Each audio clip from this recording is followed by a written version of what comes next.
Welcome to Show Me What You Got, the show that shows you what people got.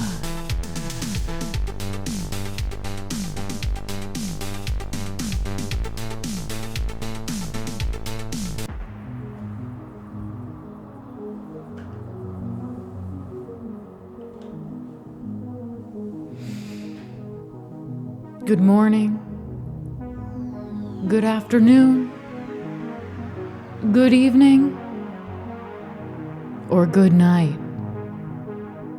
I'm Soma Green. Welcome to this riveting, enthralling, ever-changing world of items. That's right.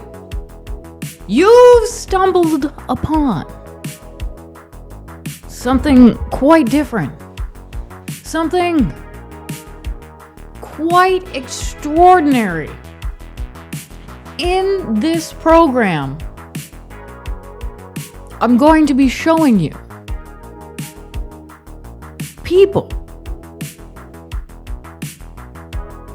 And these people are going to show us what they got.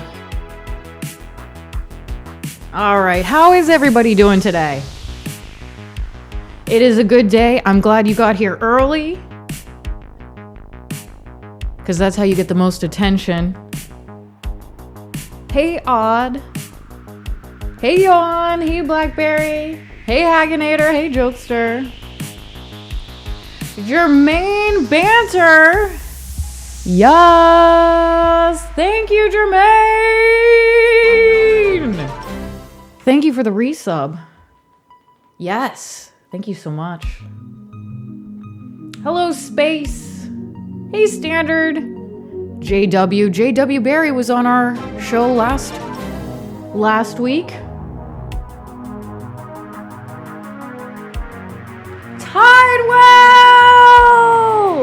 Tidewell, thank you! Thank you for showing me what you got. That's right. What's everybody got? We got subs. That's what we've got. Sub over here, sub over there, sub everywhere. Hey, Petey. Hi, Q-Man. What's good, Pariah? Hey, Brian. Oldest noob.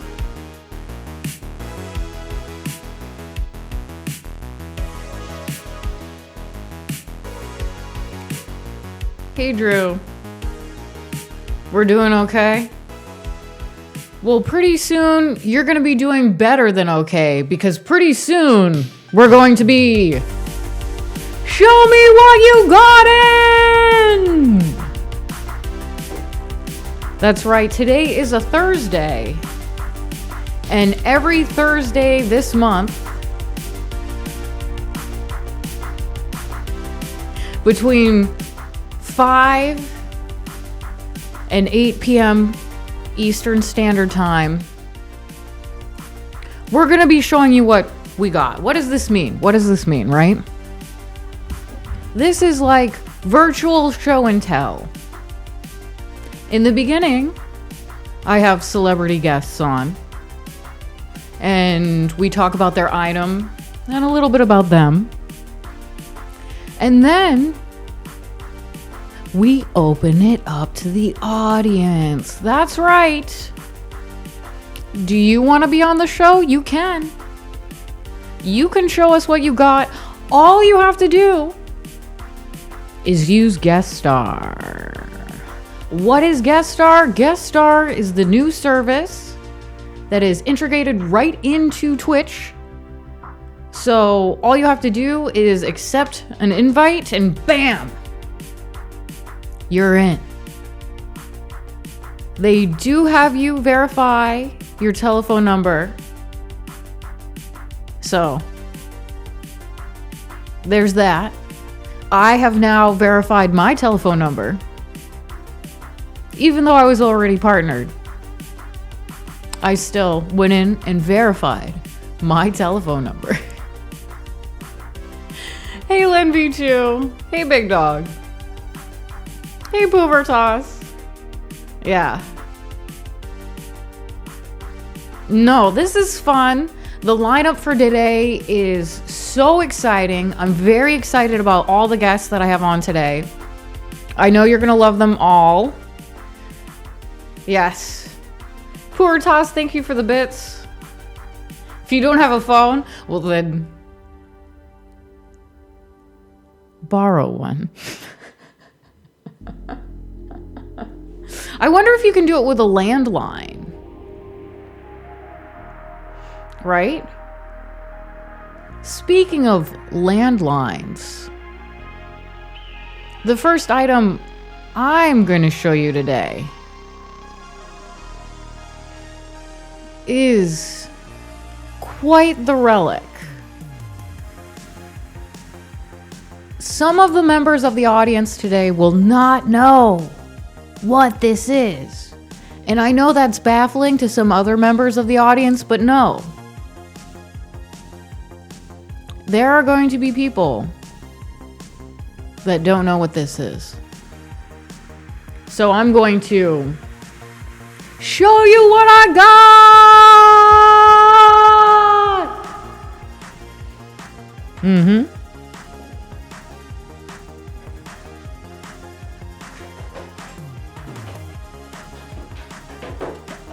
Look at this!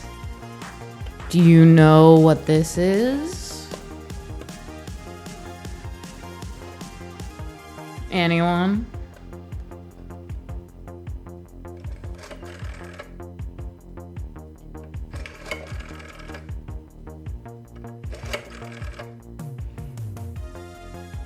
I'll give you a hint.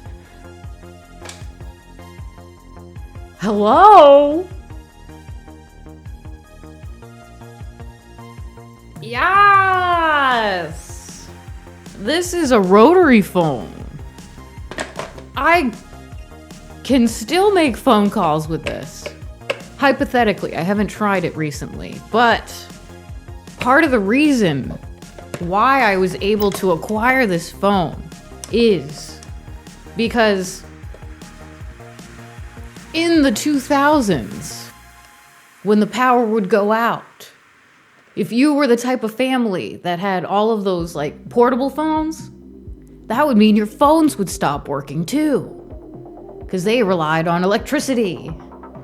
So whenever the power went out, we would have to plug in this phone.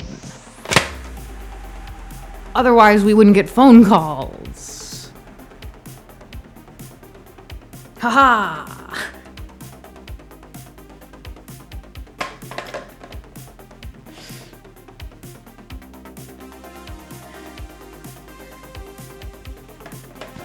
Technically, these phones were owned by the phone company. So you would have to rent them. Yes. So these were owned by the phone company. Eventually, they relinquished ownership because they're like, oh, some of you still have that phone? Never, yeah. Go crazy. You know, we don't need that ever again. All right?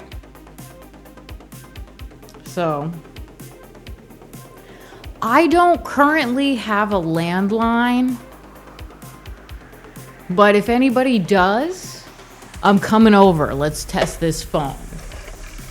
Who we gonna call? A cell phone. I have a cell phone. But don't call me on my cell phone. I will be disturbed. I'll be like, oh no, the phone is ringing. Something bad must be happening. Yeah, if this phone, if my regular phone rings, I am concerned. I'm automatically concerned. I know something's gone terribly wrong because nobody calls me on a phone unless something's gone terribly wrong. But if this thing rang, I would be petrified. That would be, yeah, I would be calling Ghostbusters with the other phone if this phone started ringing. Yeah. Tidewell, did I say hi to you? I'm wondering, was this the phone? Do you remember in Walking Dead when Rick is kind of losing it and he starts receiving phone calls? Was it on a phone like this? That's interesting. Yeah. He's Smash Brother.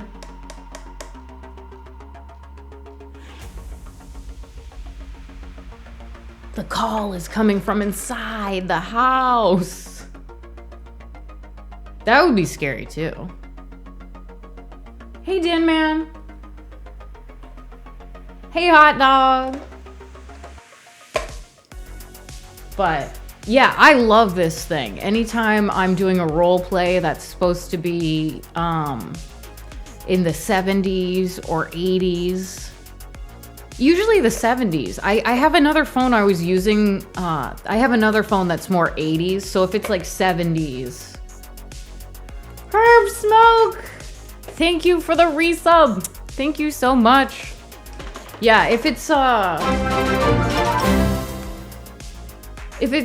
a role play that takes place early 80s or 70s or even beyond that, usually I can get away with. But I have a separate phone. I have another phone that's like the one that they use on Stranger Things, that blue one. They use it in like apparently everyone had that phone at some point. So I have that phone as well, but that one's not as cool because it's like it's a dial phone. This one, I mean, let's bring these back. I'm gonna text you using this. Just give me a couple of hours.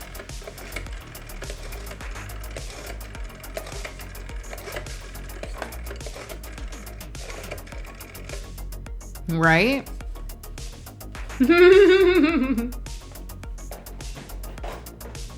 Ooh.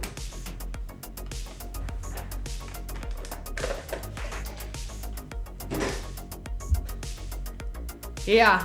Well, part of the reason I never hook up my old school systems is because it's too much work. Yeah, I would rather rebuy the game. I don't know. I have to do that anyway because my memory, I always remember the game as being like the best graphics. And then you'll play something on the N64 and you're like, oh. This is a bunch of like spheres that kind of are in the shape of something. You know? Hey, Brat. Oh, I forgot that you could do that. There was a phone number you could call. And it would tell you what time it is. Do they still have that? They have to. They have to. I think there's still a phone number you can call and figure out what the lotto numbers are. They have the lotto phone.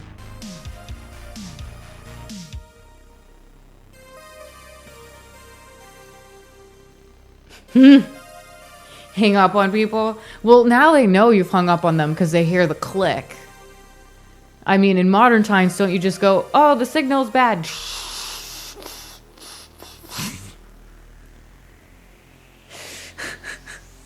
I don't know. I haven't hung up on somebody in a long time. I don't.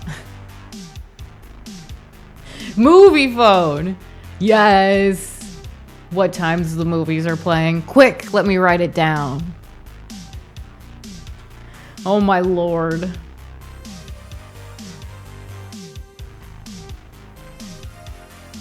Yeah. No, speaking of games that are better in our memories than in reality.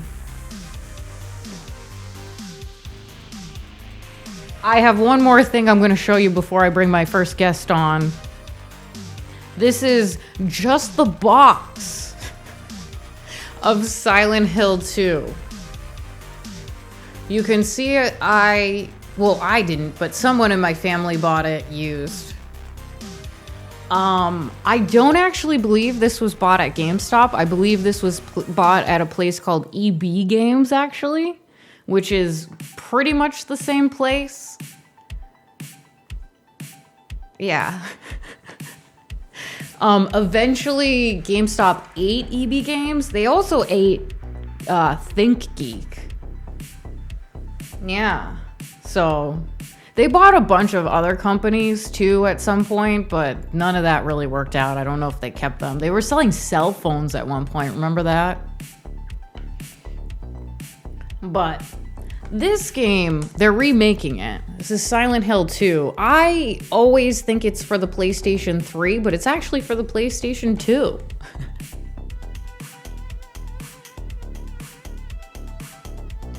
Yeah.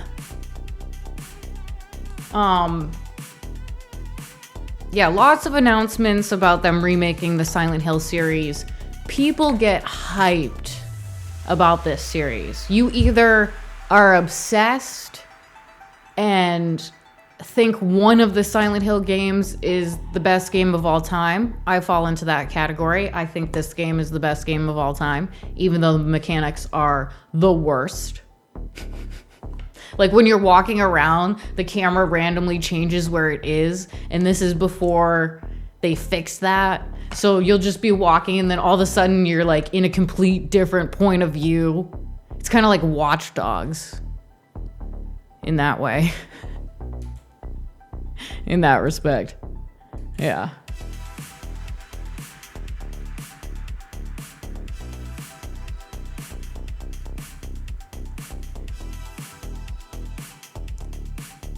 Yeah.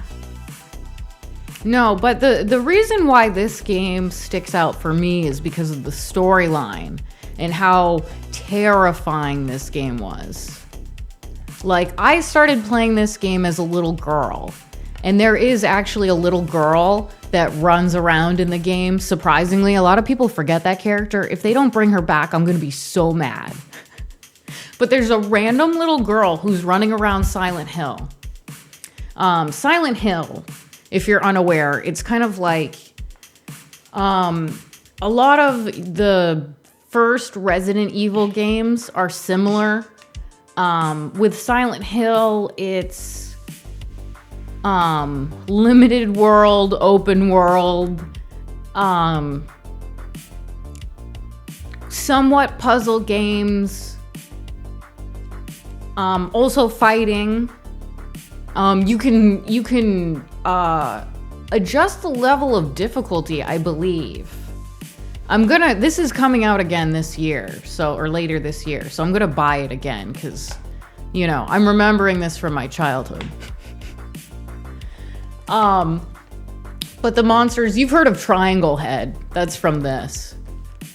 You might have seen the movie. If you saw the movie, visually looks exactly like Silent Hill. Storyline,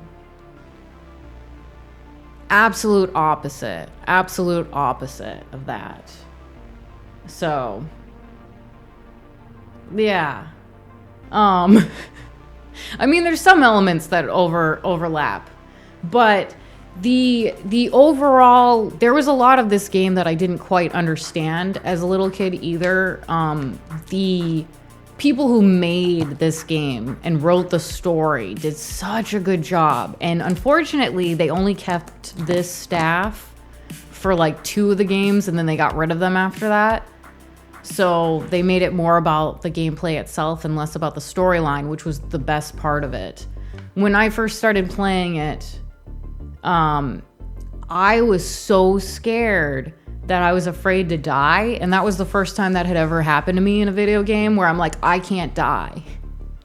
So I went to my mom, because my mom played video games, and I was like, can you play this for me? I can't get past these parts. And my mom's like, okay, fine. So she started playing it, and she played for about a day. And then the next day she goes, I am never playing that game again. I had nightmares last night. I am never playing that game again. So she's like, I'm never playing that game again. So I convinced my older brother to play it. And between the two of us, we beat the game because he was good at like fighting the bad guys and I was good at the puzzles. So, but yeah, no, this was the type of game where you have like panic attacks about dying because it's like that scary of a game. Really good. Rather than Emily wants to play, I have never had that feeling. Ever. So, good stuff.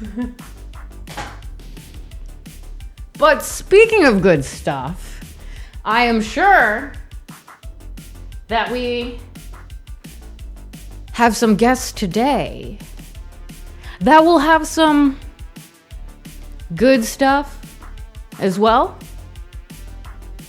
Yes.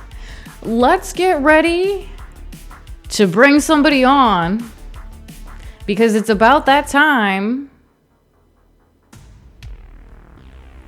to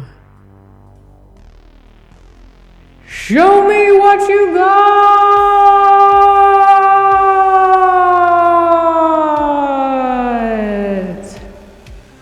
Woo!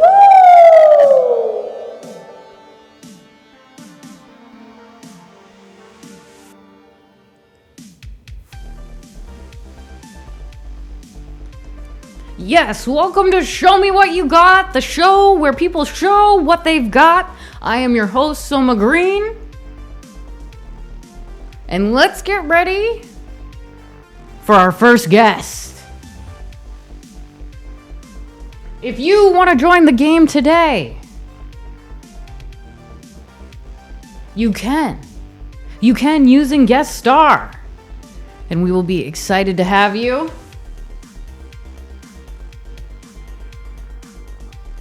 We are going to bring our first guest on, and she's going to show us what she's got.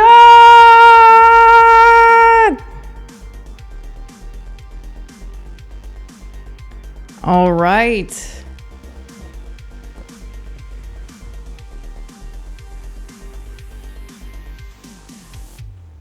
Who are you and what have you got? Hi, I'm MZ, and I have something that the fondest of Disney adults will love. A pair of custom Disney Halloween ears all the way from Orlando, Florida. Oh, yes. I love these. Let's see.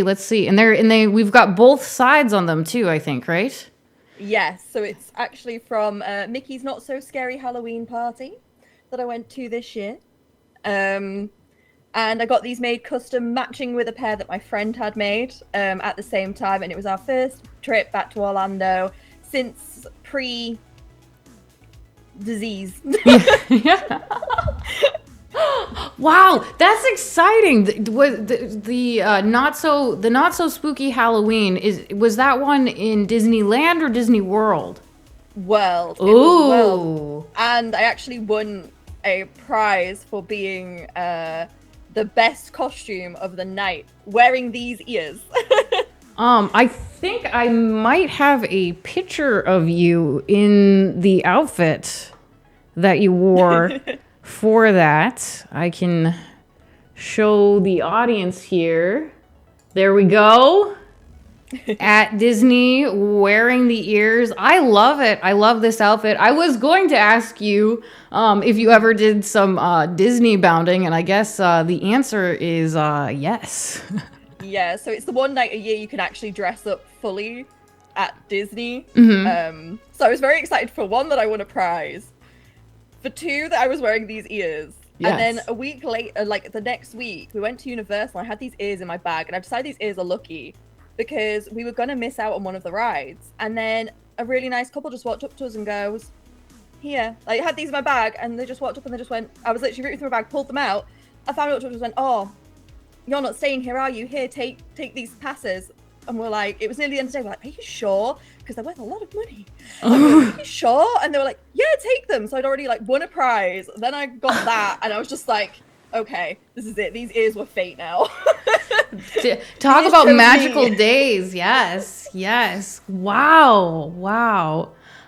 Tell us a little bit, because I know we'll get back to Disney in just a moment, but I know everyone's dying to know a little bit more about your current cosplay that you're wearing right now. Tell me a little bit about that.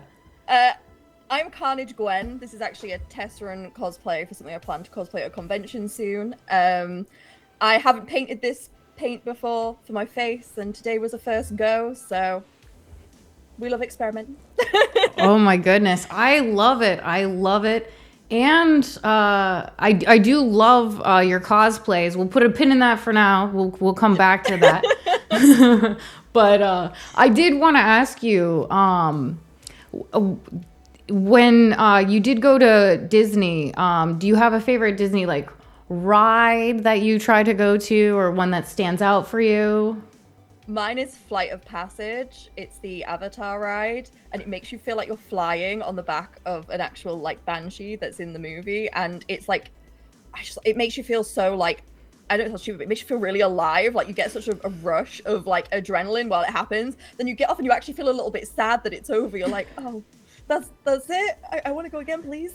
So that's actually my favorite. Do you have a favorite Disney movie?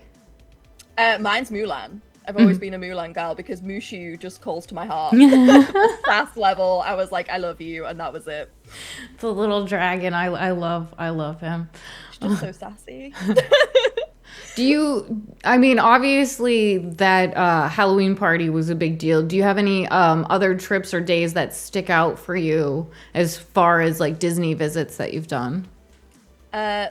For me, I think the big one that I remember really, really well was my first time at Hollywood Studios. I'm a big like 1920s like old Hollywood fan, and I walked in there and I purposely put on like a flouncy skirt and just skipped down the street with all the lights and stuff, and it's just the most like cool thing. If you're into that kind of thing, I think it's like really cool and very underrated, and it's always really quiet as well, so it's like you're just there flaunting down like the equivalent of Hollywood Boulevard just at Disney. Yes. I did also want to share with the audience that you were actually there for the 50th, which, yeah. Let me see if I've got, whoops, wrong one. Sorry. There we go. The 50th. There we go. Was that this year that they had that celebration? I think it was like October last year was officially the start of it, but they kept it running because obviously a lot of people couldn't go at the start of it, so they were like, well, 50th goes on longer now. Yeah. Were there extra lines and extra people during that time? For part of it, but actually we had like half of it was really, really quiet. And we actually got to do most of the 50th stuff while it was really, really quiet. But then like the second week we were there, it was insanely busy. We could barely move. We were like, thank goodness we were there like the week before and it was dead. But it was really weird. It was complete opposite 2 weeks that we were there. It was so strange. Wild. Interesting. So Disney is definitely a place that you have to time out right, apparently. Oh, absolutely. If you want to maximize it and not have to go for as long, like if you pick the right week, you can do everything and have like a blast and not have to queue. Have they released the Genie Fast Pass system, or have you ever signed up for any of the Fast Pass systems before? They did have the Genie system, but we didn't actually end up using it like at all because, as I said, the first week was dead, so we just did all the like main rides we really wanted to do the first week. And then we were like, oh, we don't need it now. But I have done the free fast passes before. They used to be really good when they were free. But everything's better when it's free, right? Yes. Well, I feel like with the fast pass system, it just kind of gets worse and worse every year. Yeah, no, I agree. They're like, we're gonna take this back and this back and this back till there's nothing left. Yeah. Oh, yeah. They used to, if you stayed at the hotels, they used to make it so you'd have a ride from the airport to the hotels and that your bags would Yeah. just show up, and they don't do that anymore. No, they can stop them all. You have to pay like quite a bit extra as well. It's not even a little bit, like it's a lot. Jeez. Are they still doing the thing where they're like, okay, we'll come clean your room once a week, or are they like doing regular service again?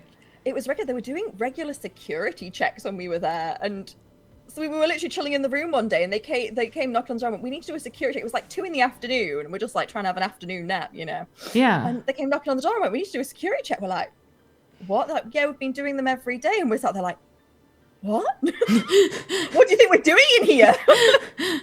That is super Then we felt weird. bad because it was such a mess. Like the room was a real mess. We're like, "Oh great, people have been in here every day. We're thinking there's only cleaners coming every few days, and the room's a bloody tip." Oh my lordy McGordy.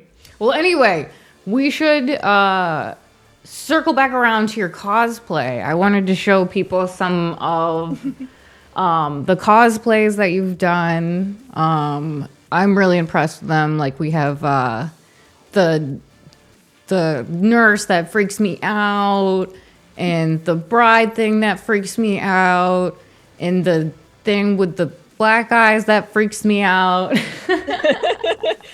That's good. They're all from horror movies, so that's good. Yes. Tell me a little bit about these looks. This is kind of a recent thing for me. So I got really into body painting because one day I woke up and decided I really wanted to be Poison Ivy, and then I really enjoyed doing it and painting myself green, and then I thought, well, I can paint myself anything now, right? So, and I have a bit of an affliction for horror for the most part, so it lent in very quickly to me doing spooky, scary things and slightly more cursed things, I suppose. Yeah, But it's no. fun, and it's just something different, and like the one with the black eyes, like she's from a horror movie that I really love, called 13 Ghosts, and like I just really got into like being able to recreate these characters that I just think are really cool. I tend to go for ones where I really like the story as opposed to like how the character looks. I'm like, I can make myself look like anything now, so I'll just do a character I think is cool. Oh yeah, no, definitely. And I love what you've done with it. Definitely check out her cosplay. There's even better stuff on her website. So definitely check it out. And I did want to ask you a couple of questions about the cosplay, or not the cosplay, the body painting itself. Yes. Is there anything that you have to do? Do you have to put like an extra base coat down when you're doing that? I do. Yeah. What everyone does, I like to, because I have temperamental skin, and I dread to think what would happen if I put all this on top of my actual skin. Probably die. Yeah. Like, I'd probably be poisoned for life and have bad skin forever. So I put quite a few layers. So I do like a moisturizer, a primer, and everything to try and like get it, for one, to last longer, but for two, yeah, to not wreck your skin, because obviously paint and skin don't really mix. We just decided it does. Yeah. Well, and for like paint the removal, I imagine that might be kind of a undertaking. It is. It's kind of a science. So depending on what I've used on my face that day depends on what I have to take it off with. So some things you just take off with water, but other things you need oil. And then there's some things where like if you put water on it, you're going to make it worse, and it's going to like just smudge everywhere. Yeah. And my poor bathroom. I'm sorry, bathroom, but like it's got marks on it everywhere where there's just paint that just never managed to come off again. It's just ingrained there now. Oh no. There's marks on my walls and everything when I've just walked around and touched something and not realized, and then I've left a mark on the wall and I'm like, oh god, I hope nobody notices that. And every time somebody does notice and goes, what's that on your wall? Because it's like red paint, and they're like, has somebody been bleeding in here? I'm like, no, it's just the paint. Oh. It doesn't stay contained like you'd like to think it would. Yeah. No, I would imagine. Well, just even taking off regular makeup is kind of a task. So I imagine like all over your body would be extra hard. Are there like areas in your body that it's harder? Like for me, when I have to use this hand, I just can't. Like, are there areas that you struggle with at all? I really struggle with this particular part of my arm. Yeah. Every time. And on both arms, because it's just like, there doesn't feel like there's a nice way to look at it, because you can't turn your arm that way because you don't get all the arm, but you also can't really do this and see what you're doing. So it's just like, I realize I look like a crazy person when I do it when I'm painting because I'm just like constantly having to like. But this bit really just frustrates me. It's like, why do we not have a better way to reach that part of our arms? Like, why have we not evolved yet? I've only attempted the body paint twice on stream, and the second time I actually had one of my friends on to paint me as kind of a workaround because, yeah. It does take a really long time. When I do it for stream, like some of the streams ended up going for like 8 hours, and I've just not realized because it's just taken that long. Yeah, people don't realize how long it takes and how much skill it takes too. I mean, it's really intricate painting all these details. It's not just like following, the round about your eye. You're like painting on a whole nother face in some cases. Yeah, you're like trying to change your own face, and it's a really like daunting thing to look at your face and go, how do I make this look like that? Yeah, and speaking of which, I wanted to show this because I think this is the best Sally I've ever seen.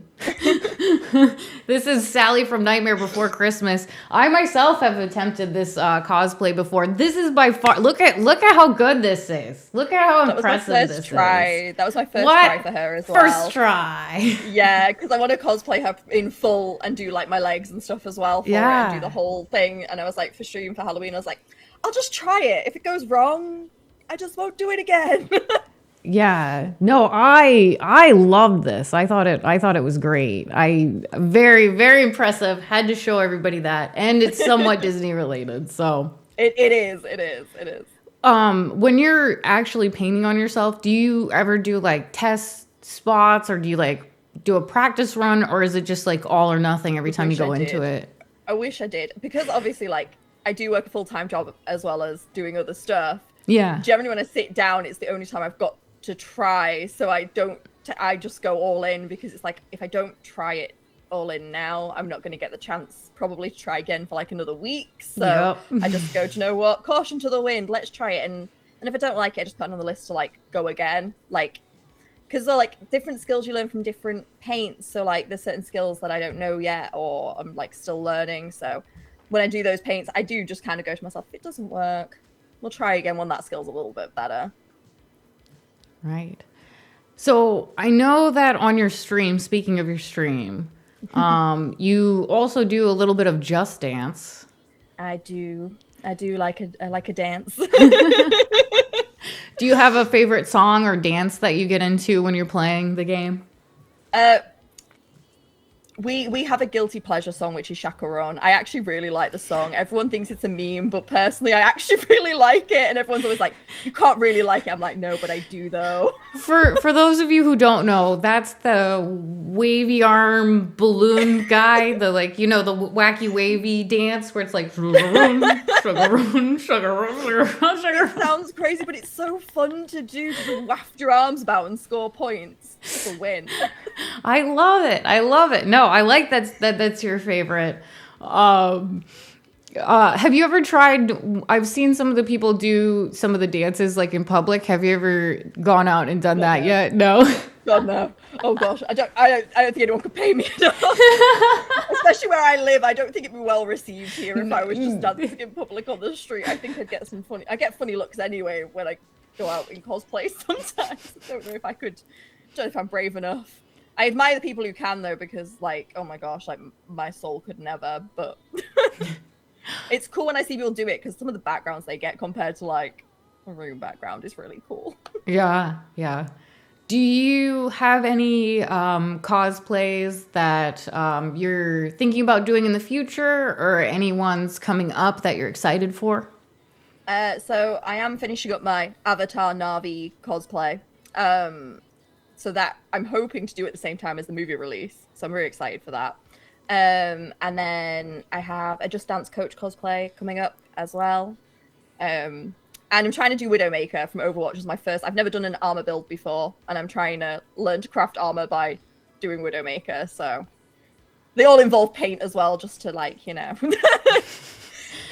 do a cosplay with no paint now, apparently. Oh yeah, now that you're so used to taking it to the next level, you can't go back, right? No, like whenever I don't do it, I look at myself and I go, I feel naked. Like, it doesn't feel right. There's something missing. No, I understand that. I haven't been to a con in a while, but what I used to wear when it was just, you going with your friends compared to after Twitch, it's a whole different thing. It's different. Even when I first started, like, to now, and I've not been cosplaying, I've only been cosplaying like a year and a half, nearly 2 years. It'll be like 2 years in January. And like, I've noticed how quickly it escalated once I started doing it for stream. I was like, it just went to 100, and I'm like, how did this happen? Yes. Well, give me a little bit of a synopsis about what you do on your Twitch channel and what we can expect to see when we follow you on your Twitch channel. Over my Twitch channel, it's normally quite chaotic. I like to call them the gremlins because they're generally pretty mischievous. We do a combination of horror, Just Dance, and body painting. We do one of each a week normally. Just Dance, we like to take your requests. We like to see what songs you like. So I'm always up to do whatever songs you guys fancy because honestly, it's the best way to learn new songs. And yeah, it's just honestly, we just kind of chaotically chill out together is what I like to think. You don't know what you're going to get, but it's still going to be chill enough that you can go about your day and just hang out with us and have a good time. All right. So, everybody, as always, there is a chance for you to win different prizes if you take part in the vote we're about to take. Yes, it's time to vote. Yes, if you come through and vote, this time you don't have to go into my Discord server. This time all you have to do is vote on, this time the question is, do you think Disney is overpriced? Yes. Do you think Disney is charging too much for whatever it's charging for? Yes or no? I feel like some of us in the audience will have very strong opinions on this. How do you feel about it, MZ? It's definitely overpriced. As somebody who comes from another country to come and see it, even I sit here and think it's overpriced. Yes. Have you noticed, has it gone up more recently?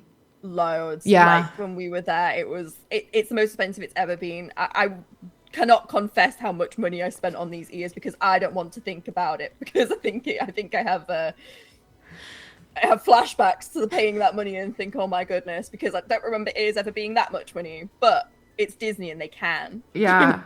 Yeah, no. I still bought them.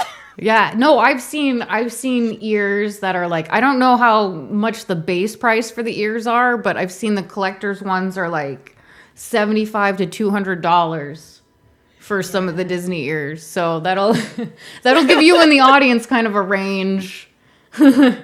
Yes.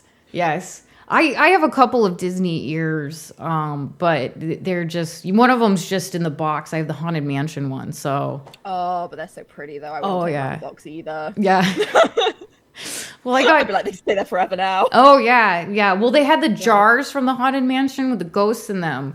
And I almost got sucked into that. I got 2 of them, but I almost got sucked into trying to get the whole collection. I'm glad I didn't. Cause it's so easy though. Yeah. Once you start and you're like, oh, but that's cute. But now I need the matching one. Mm-hmm. And then they know what they're doing. Oh yeah. They always look way more impressive online too. When you're looking at the stuff, even when people are, moving around it and you're seeing videos of it, it looks more impressive on videos than when you actually get it. I even think that when you're there looking at it in person, it looks more impressive than when you get it home. And I think it's just because obviously all the decor around it though, and they light them all nice and like really rope you in, and then you get them home and you're like, some of the things I've got, I'm like, that wasn't what it looked like in the shop. Yes. Well, thank you so much, MZ, for coming on the show. Everybody give MZ a follow. 100%. 100% of the vote agreed with us that yes, Disney is overpriced. All right. So Disney is not worth it, but MZ definitely is. Give her a follow. Follow her stuff. Thank you so much for coming on the show, and thank you for having me. Yeah, and thank you for showing us what you got. All right, bye. Bye. All right, that was great. Great. Give it up. Give it up for MZ. Love it. Love it. Yes.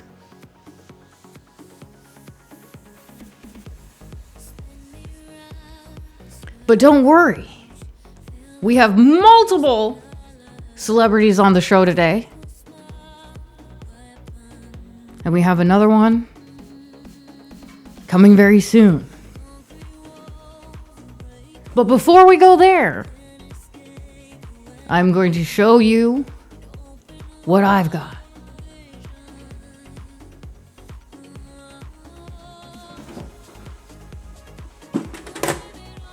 This is a lunchbox.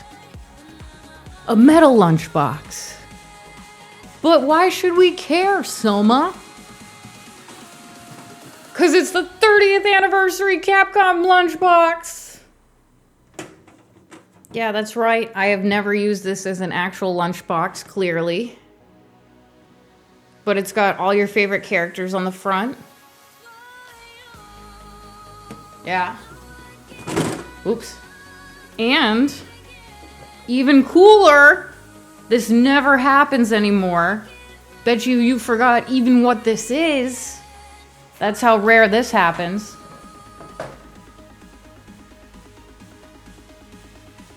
It's the thermos.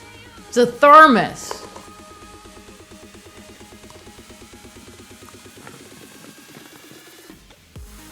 Yeah. You put liquid in it. Like what? I don't know. Soup, maybe? Maybe like water? If your mom doesn't love you? No, I'm just kidding. But yeah, it's got the characters on this too. It's pretty cool. This guy. I can't remember who he is because he looks like every guy. He might be from Silent Hill or Resident Evil. They look the same. Yeah. That haircut, right?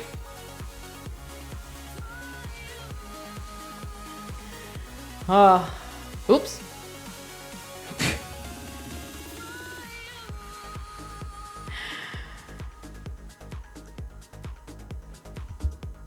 That's what I meant to push. There we go. I'm a professional.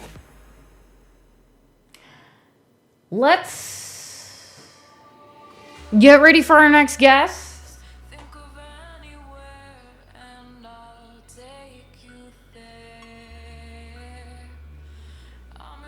You might recognize this guest from their singing ability, kind of well known. But you could also recognize this guest because they're on Twitch. They've been seen as both a VTuber and a Just Dancer. Let's invite our next guest to show me what you got. Yes. Who are you? And what have you got? Hi guys, I am Johan Singer, used to be known as Johan Yusuf 85, but I've gone through a bit of a rebranding at the moment. And before we talk about all of that, I am gonna show you what I got. And what I've got are a pair of jazz shoes. Yeah. These are shoes that I use for dancing. Sometimes I use them on stream. Most of the time I'm using a pair of sneakers just because it's a little bit more comfortable when I'm doing just dance streams. But I use this on stream sometimes. I use this on stage as well. These pair of jazz shoes have been on multiple stages, some really big ones, some small ones. But yeah, it's gone around places. That's all I can say. Even though I did change the bottom sole last year after they got worn out, and so it kind of still looks new, but it has been worn quite a lot as well. So these are what I got. For those who might not know, you've gone on tour before, you've been in different groups. Could you tell us a little bit about that? Okay, so aside from streaming on Twitch, well, even before I started streaming on Twitch, I also perform on stage. I started off like way back in, I think it was 2000, so that's like a long, long time ago. I started in the performing arts back in the days, and a lot of it was due to my mom's influence. My mom used to be like, uh, and she still is a very well-known dancer in Malaysia, where I'm from, and she's been on TV shows before. She's danced for like so many, so many big recording artists like back in the days. And she's also been on. She's taken part in song festivals in Brunei and Singapore. She's also gone to London to represent Malaysia in the World Freestyle Dance Championships in 1982, which was like a few years before she gave birth to me. And after she retired from dancing, she started to produce like her own musical reviews on stage. And so she decided to have me on board, even though at that time I was a little bit hesitant to, dance on stage because I could not see myself dancing. Singing, maybe, but dancing, I just couldn't see myself doing it. But once I got on stage and I started dancing and all that, I just got hooked onto it. So I've been like performing on stage for I'd say well over 22 years already. But these days, I also, I perform at a lot of anime conventions as well because I'm a wee bit hard. So I perform a lot of Japanese songs, whether it's anime music or J-pop or anything in between as well. I So saw yeah, that that's you been what I do. did you all end up playing at Anime Festival Asia?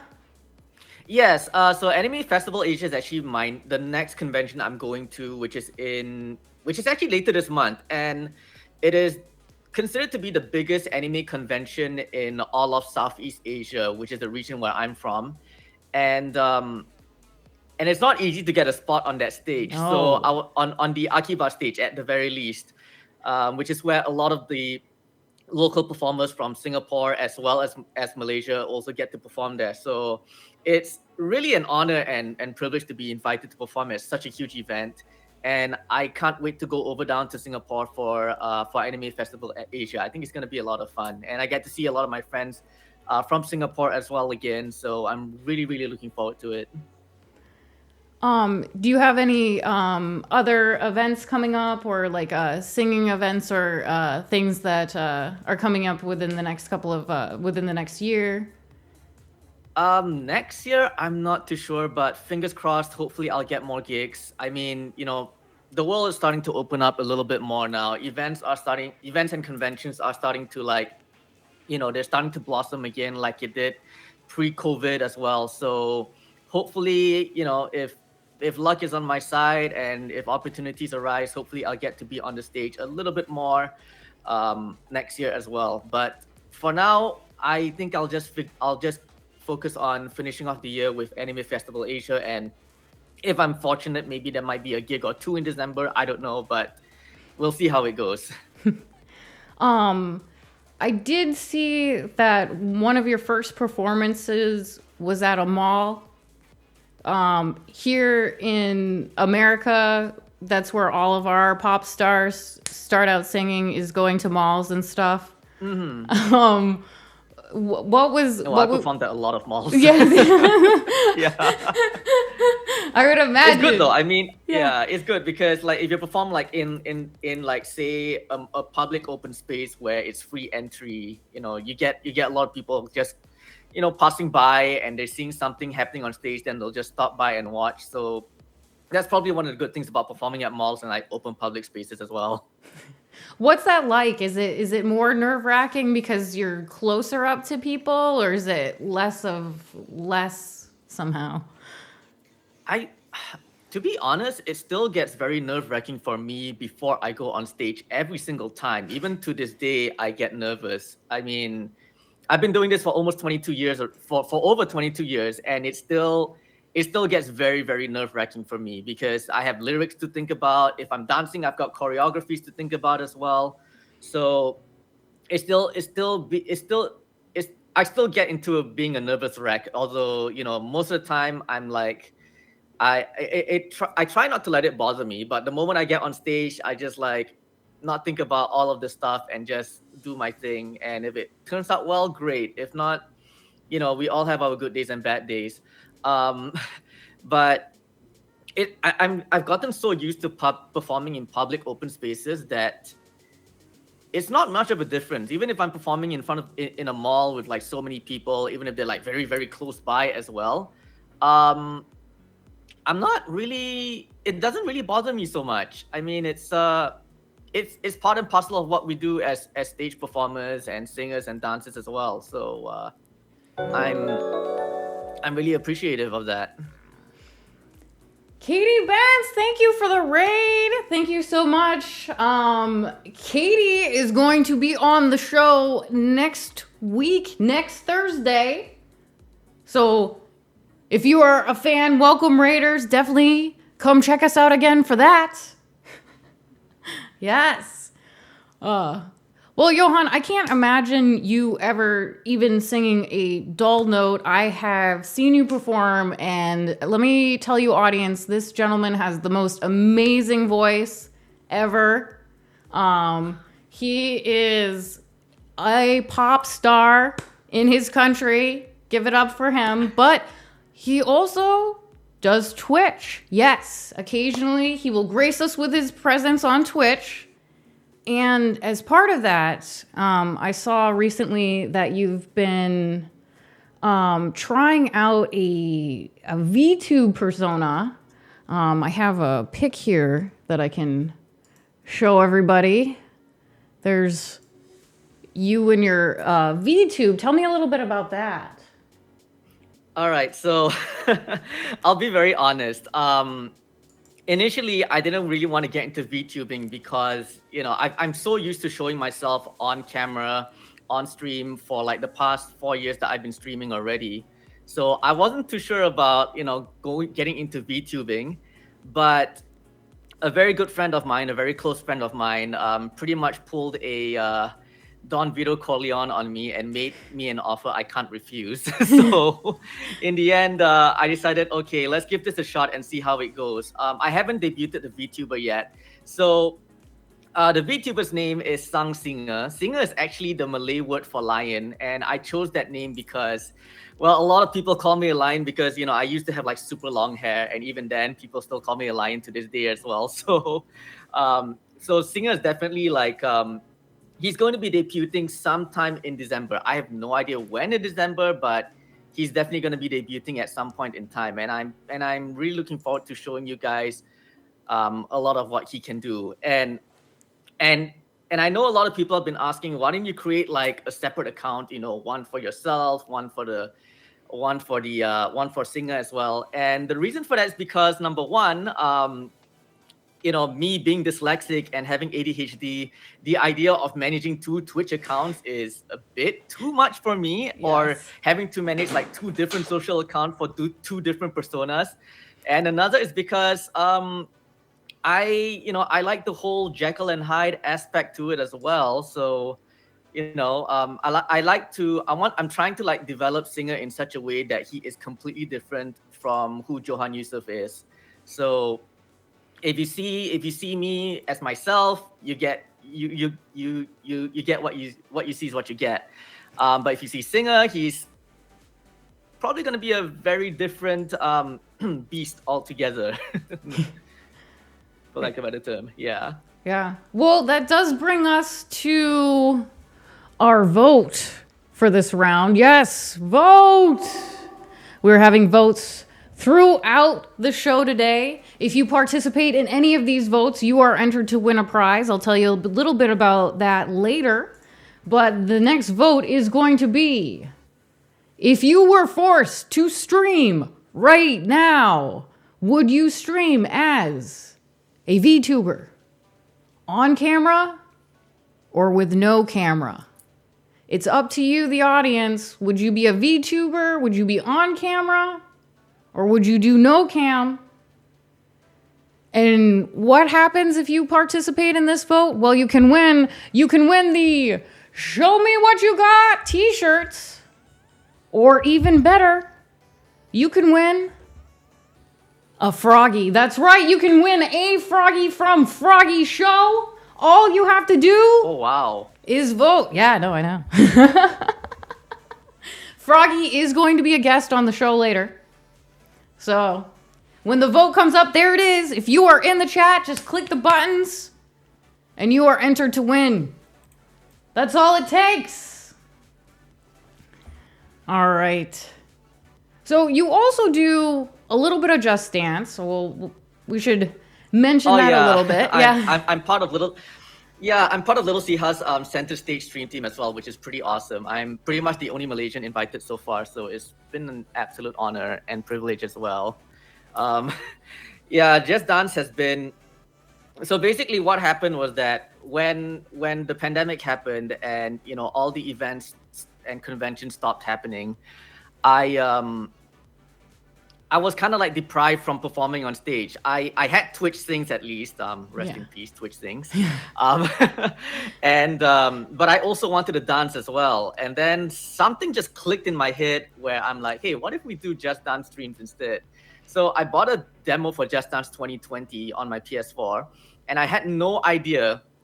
I had absolutely no idea that the PS4 camera can actually be used as a peripheral, as a standalone peripheral without the need for a PS Move peripheral. So I was like, what have I been missing out all this while? And in the end, I just continued doing it. And the craziest thing about Just Dance is that because I streamed it so often, I actually lost 10 kilograms within a span of a year. And I have gotten fit as a result also. It's incredible. And the community, I'm gonna go so far as to say that the community is one of the best communities I've ever been a part of. There's barely any toxicity involved. There's barely any drama. There's barely any conflict. Everyone just wants to dance, have fun, interact with each other, and it's been such an amazing thing. And I've met so many friends from around the world. MZ, who was on the show just on Show Me What You Got just earlier, she's one of my very good friends as well. So yeah, it's been incredible, and I could not be any more happier than to be part of such an amazing community. Dave and Safari, thank you for the sticker. So we have the results of the vote. Would you stream as a VTuber or no camera or on camera? The audience, 76% went with no camera. No camera. No camera at all. But with you, it's kind of the opposite because you grew up. This is a celebrity performer that has, found a place where they can still perform on Twitch. We're very blessed that you are on Twitch performing for us all. Yeah, I can't. I mean, I did start off streaming on Twitch without a cam because I didn't have a cam at the time. But I totally can't see myself streaming without having my face being shown on stream as well. So it's always cam for me, but now that I'm also getting into VTubing, it's gonna be like half and half as well. So it's gonna be very interesting. I think my content from December onwards, because I'm coming back to streaming in December. I haven't been streaming since I've been on break since July because I've been having a lot of issues with my mental health, but it's been a long time, and I can't wait to get back to streaming again next month. And I'm also going to be fundraising for Starlight Children's Foundation as well, so that's also something I'm really looking forward to, and I can't wait to be back on stream next month onwards. I'm really excited. Well, thank you so much for coming on the show. We'll be looking forward to that charity stream coming up. And we'll be looking Thank you so much. forward to seeing you perform at the Anime Festival in Asia and your upcoming performances as they come. Yeah, also shout outs to Katie Benz for the raid as well. I think I knew about Katie because didn't she do voice acting for was it Life is Strange or something like that? I think? She's kind of, just the yeah. She's kind of a big deal. Yes. Yeah, it's an honor to see her in chat, and it's an honor to see her, rating you as well. It's and really if you would awesome. like Thank to you so much for bringing her amazing community. Well, thank you for I'd love to being on tune the in show. And definitely. Yeah, I'd love to tune in to the next show with Katie on. Yes. Yes. And if, oops. And if you are a big fan of Katie, do not forget to come next week. She's going to be on the show. Yay! And she's going to show us what she got. That's right. All right. Froggy has not been on yet. You have not missed Froggy. But we have many performers coming on today. We have more people we're going to drag into our guest star slot.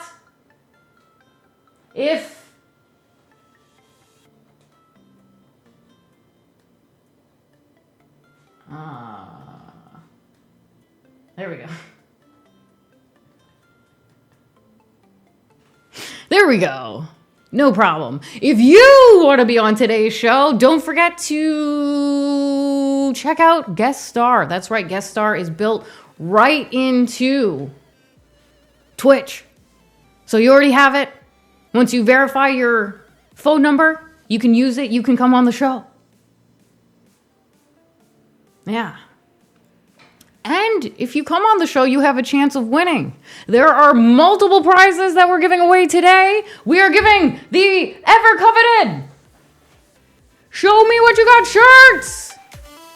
Yes, you could get a free t-shirt. Who doesn't like free t-shirts? And even more so, the coveted Froggy plush. That's right. Do you want a Froggy? You have a chance. All you have to do is vote. That's right. You don't even have to go into the Discord this time. You just have to vote in the chat. As soon as you have voted on one of the polls that we run today, we're going to run a poll for each guest. If you vote in one of these polls, you are automatically entered to win. But Soma, what if I extra want to win? What if I've been dying for a Froggy forever and you haven't sold them except for like 50 of them 2 years ago? Well, there's still a chance. There's still a chance for you. You can double your chances. How? Go to my Discord. In my Discord, there is a Show Me What You've Got room.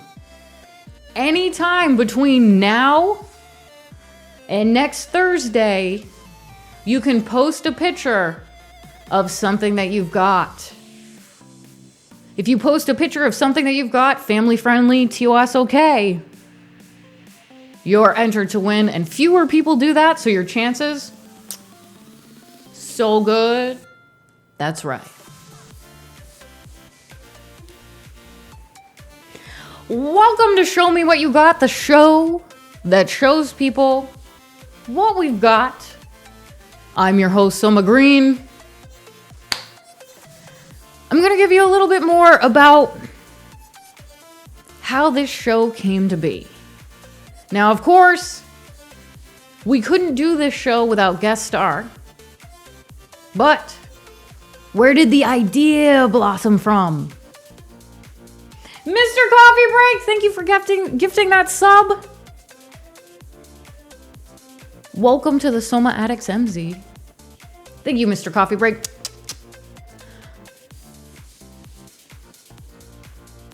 So where did the spark come from of this showiness of what we've gotteth? I will show you with this short film. Really short, it's like a minute.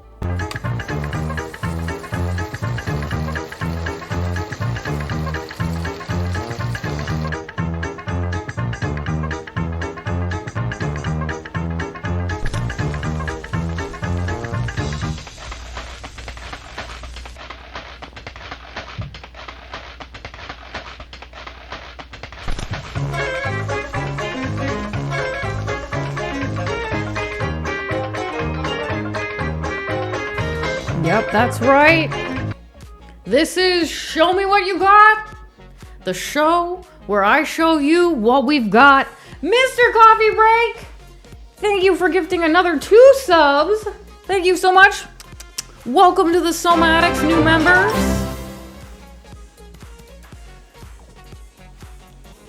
Today is going to be a great day. Today is the first day of the rest of your life. And you know why? You know why it's going to be a good day?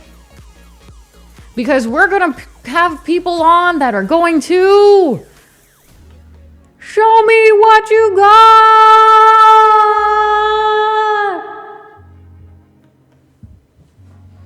Are you worried that your item isn't extraordinary? I don't care. Is your item not up to par in some way? No, it's not. Is your item lame? No, it's not.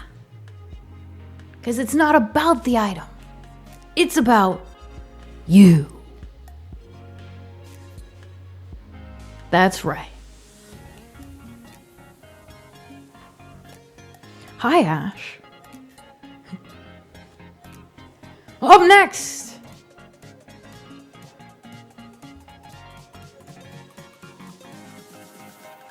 This next guest is going to cause a little bit of controversy.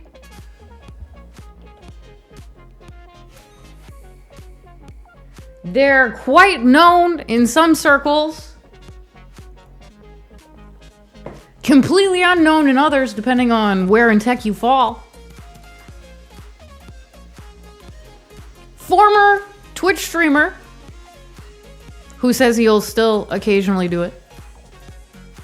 Welcome to the show, Dr. Doge, who is going to show me what you got!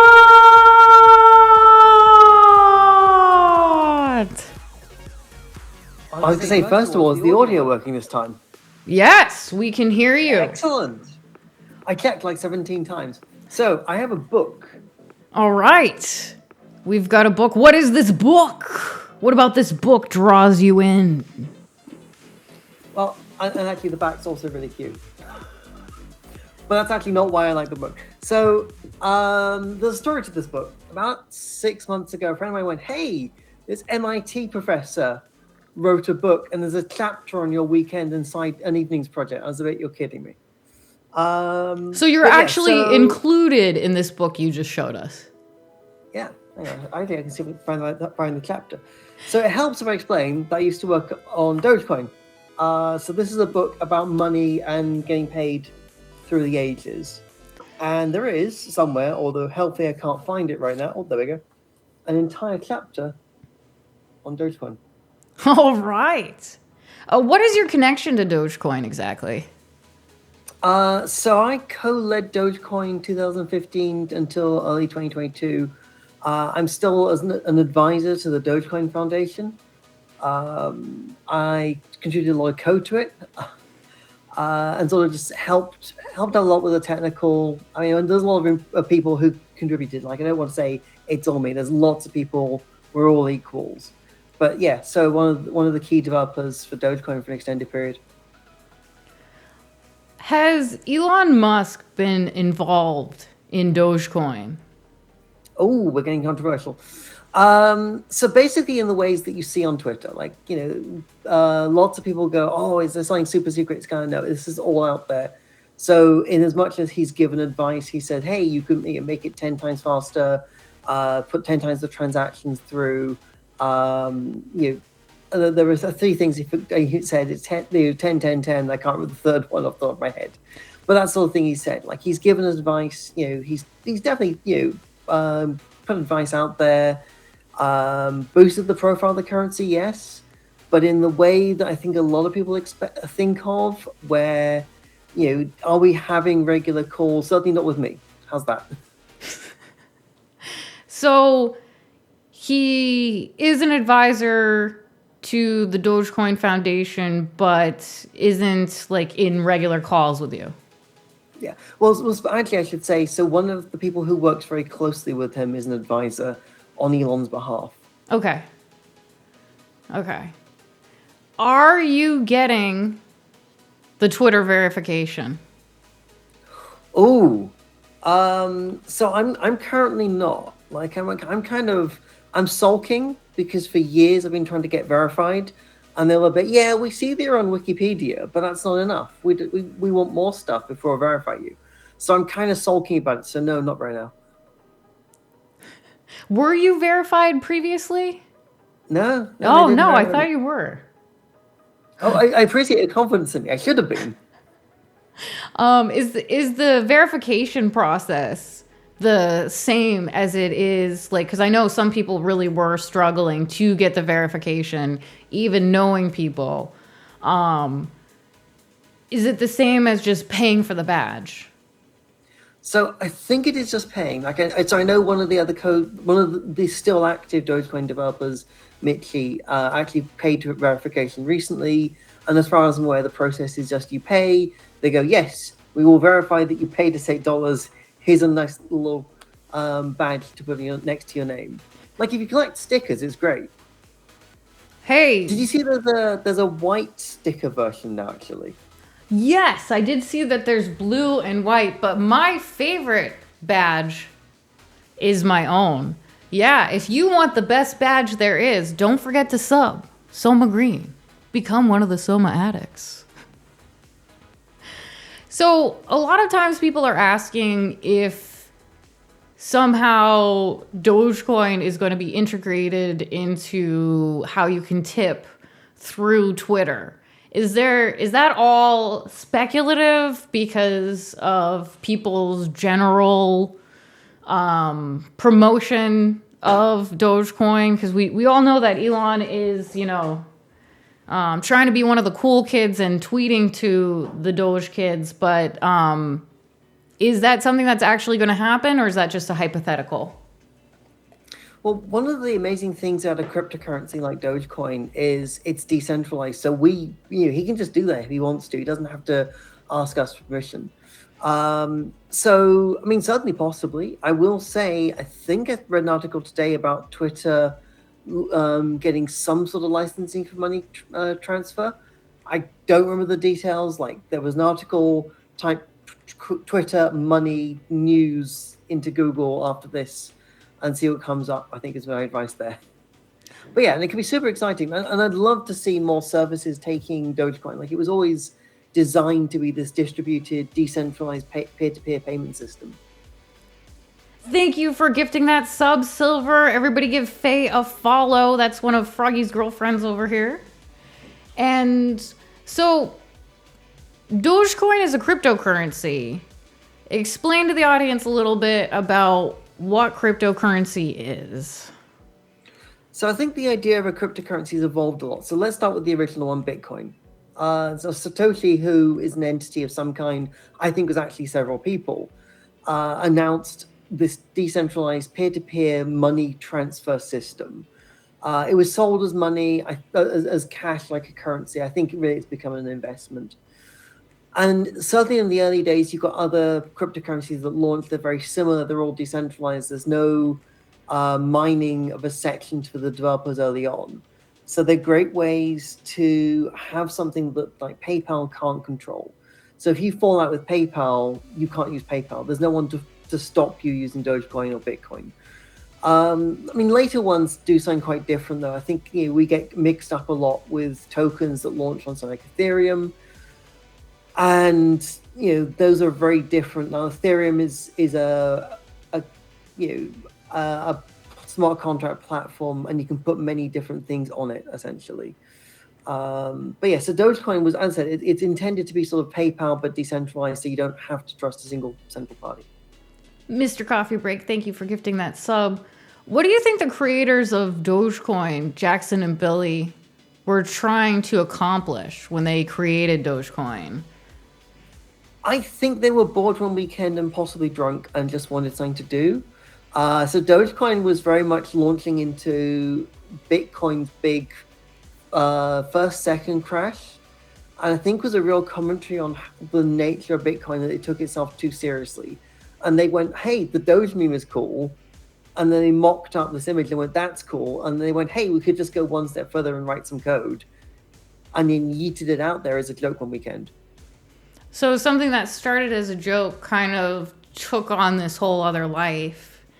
And we've kind of seen this happen and evolve. I know you and myself and a lot of other people are involved in some Dogecoin processes, some charity things, and community projects. Have you been involved in any of the Dogecoin community projects, and are there any that specifically stand out for you? Thank you, Let's. So I've contributed to a couple. Again, it's all decentralized, so the community projects are run by many, many different people. I really remember early ones, though. The early ones, I think, captured the best sort of impression of what made Dogecoin itself, made Dogecoin funny. One of the ones that sticks out for me was the Dogecoin funds being raised to send the Jamaican bobsled team to the Winter Olympics back at late 2013. I guess it was hilarious. It was absurd. But it was also doing something good for a team that wasn't going to get to go unless they had that funding. Yeah, I have noticed that a lot of the projects, and that's the draw of them, they do tend to be a little bit wacky, a little bit different, but always something a little fun. So. And there's also, for example, the Doge car that went to NASCAR. I think that was early 2014, and that always just is in my head as this brilliant photo of the back of the car with the grinning Doge, and the realization that whoever's racing, either behind that car, has to stay focused while staring at this grinning Doge right in front of them. The last time I had you on, it was with Vitalik Buterin and Oscar Unsberg, and we were talking about the Ethereum Doge bridge. Do you have any updates on what's happening with that? So they're still building it, as far as I'm aware. Oscar has started a whole company actually now working in the cryptocurrency space. I think that's a bit better funded. The bridge is technically more complicated than a lot of other bridges, so it's trying to be decentralized. It is going to be decentralized. That's what makes it take longer. And you can see, like, centralized bridges have had recent hacks, massive losses. There's a really good rationale for why they're doing this, but it makes it a much more challenging technical project. And Dogecoin then makes that harder too. By being decentralized, the Ethereum chain has to validate the Dogecoin chain for this to work. That's very technically challenging. So they're experimenting with different approaches to that. All right. So I know you used to occasionally stream on Twitch, and that there might be a chance that occasionally you'll come back and do a little bit more coding. Is that something that we can look forward to anytime soon? And what does a typical Twitch stream look like for Dr. Doge? So I'm really hoping to get back into live streaming coding in early next year. That might be on YouTube, a different channel. Realizing is that am I allowed to name them? But probably actually, I think you can now dual stream actually, can't you? Or is that partner only? Well, anyway, what are you gonna do? Oh, what am I going to do? Yeah. So I'm still involved in blockchain and the Web3 space. So almost certainly live streaming, smart contract development, deploying blockchain nodes, looking at how they're operated, looking at how you validate blocks, and you would do staking as a service in cryptocurrency. All right. Well, we look forward to that. Anything else that you'd like to share with the audience? Well, I've got a second item if you want to see it. All right. Well, this has not been covered. I will have my hand on the stream just in case he whips out something that's not allowed. Let's see. This was covered and you're forgetting. Oh! Show that again. What is that? I want one of those. What is it? It's a froggy. Oh my lordy, bagordy. We have a froggy. We have a froggy ready to go. We have a froggy here in the house.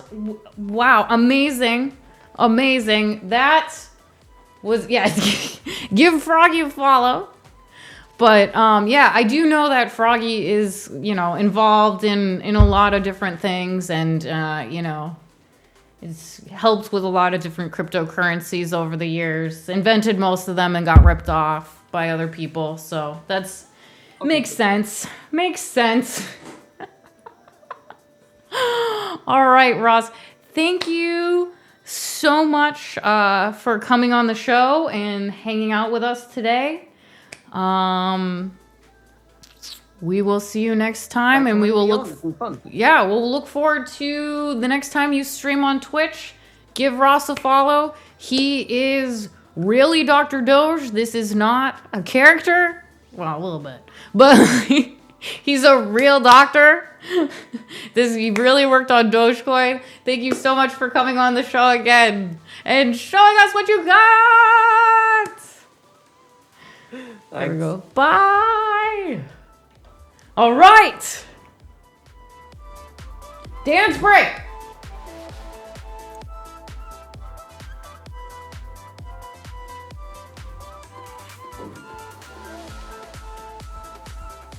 Did any of you get involved in cryptocurrency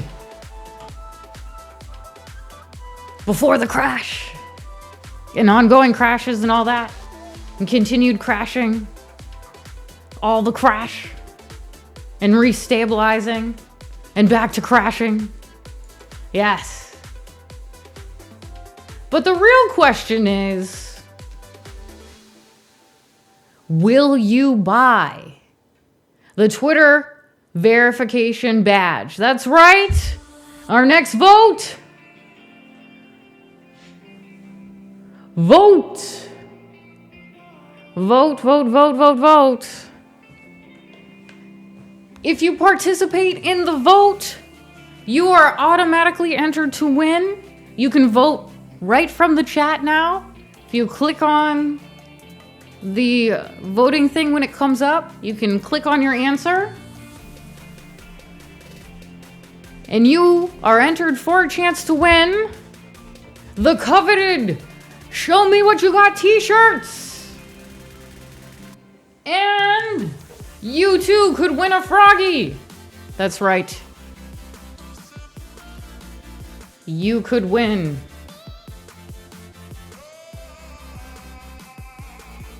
Mr. Froggy here. There are multiple ways to win. You can vote in our polls today, or anytime between now and next Thursday. If you jump in my Discord, there's a room that says, show me what you've got. If you have an item and you post a picture in that room of any item, as long as it's TOS friendly, family friendly, then you will be entered to win again. Very few people are actually entering, so your chances are pretty good. Yeah. Let's check the Discord right now. If anyone's shown us what they've got so far. People are definitely letting us know that they voted, and if no one puts a picture, that'll count. I'll allow it. But as of right now, if you post a picture in the Discord starting now, you will win. And your chances go down with every other person that enters. Yes. You can win. You can also be on the show. Do you want to be on the show and show me what you got? You can also win by being on the show. At the end, after our celebrity guests come through, we're going to bring through you. That's right. If you have guest star, you can come be on the show at the end. If you post a picture so I can approve it. All right. Will you buy the Twitter verification badge? Montoya overwhelming with 11,000 channel points. That's right. You can vote more times and get more chances with channel points. 51%. No.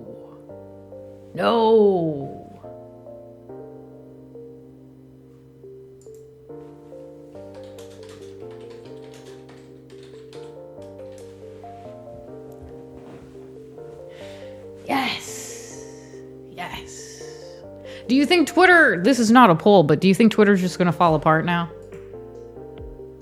Do you have that feeling? You're like, I know where this is going. I know where this is headed. Yeah.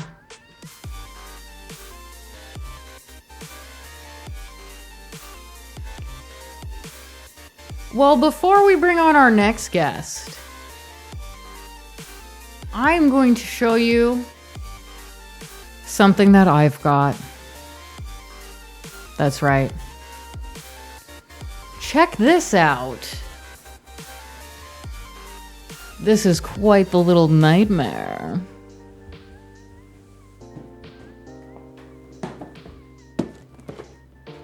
This is a still in the box Talk With Me Barbie. What? Yes.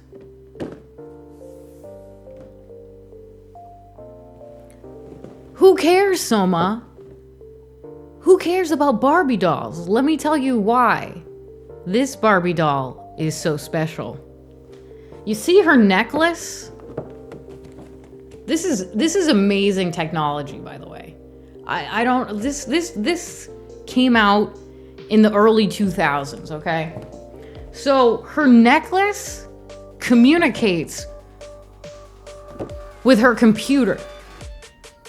And there's a program on this CD-ROM that you can program the Barbie to say things. That's right, it gives you a certain amount of phrases. But then on top of that, you can add your child's name. So by the time I got a hold of this toy, I was way too old for Barbie. So I was not way too old, but you know, I was not gonna talk back and forth with her, but I did often use this doll. This was a lot of fun, especially at sleepovers or to mess with your boyfriends. If the doll's like, I want to go shopping. Comb my hair. You're my best friend, Peter. I like talking to you, Peter. Where are you going today, Peter?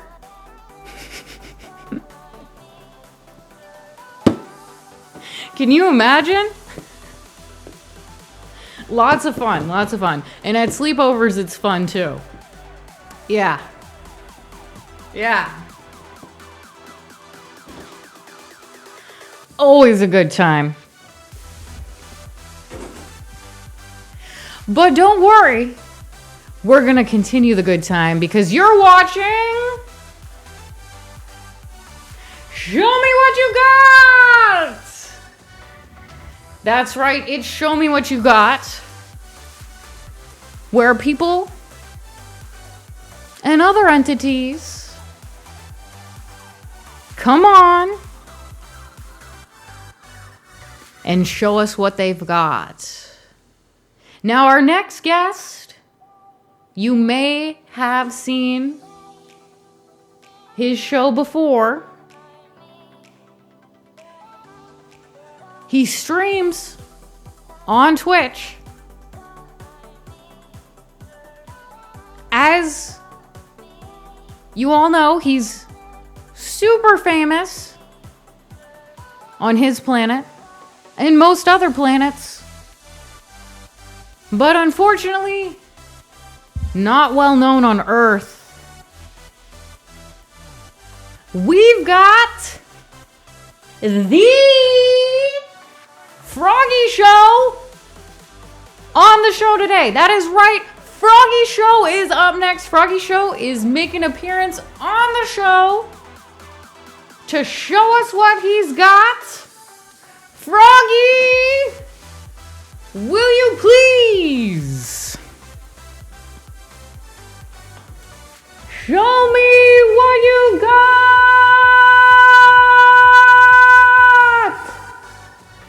Yeah.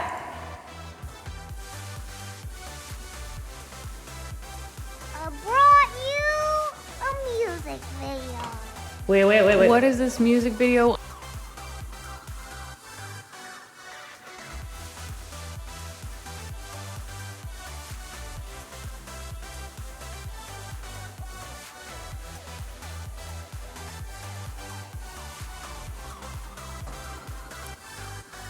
I brought you a music video. What is this music video of? It's a music video about me. So you know it's gonna be the best. Can you give us a little context? Sure. So, okay, there's this band that they're big fans of mine. They're called Frank and Fitz. Frank and Fitz with an N. They did this song. It's called Give Me $5, Ace. So this is the official music video for the song. All right, here's Frank and Fitz with Give Me $5. Well, once on a ship where the girls were what's in, I first set my eyes on this green guy, Froggy, as we hurtle through space in a ship that's his place. He cried, give me $5, a five, a five, oh, a five, a five, oh, a five, a five, oh, crying, give me $5, a five, a five, oh. Now he may be green with a name that would mean that a frog he might be, but he would disagree. He came from deep space, from an alien race that says, give me $5, a five, a five, oh, a five, a five, oh, a five, a five, oh, crying, give me $5, a five, a five, oh. Now Froggy is gone, but I think of his song every time I feel blue or don't know what to do. If I see him again, then money I'll spend, 'cause I'll give him $5, a five, a five, oh, a five, a five, oh, a five, a five, oh, crying, give me $5, a five, a five, oh, a five, a five, oh, a five, a five, oh, crying, give me $5, a five, a five, oh.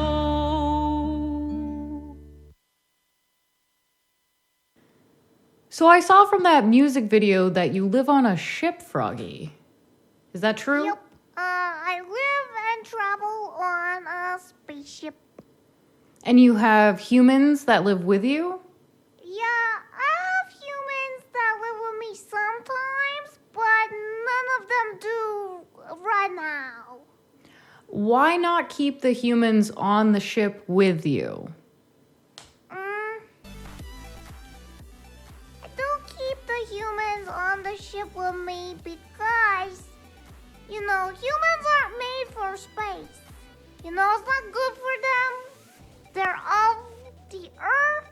So the longer they spend out in space, the more sad they get. Froggy, where are you from?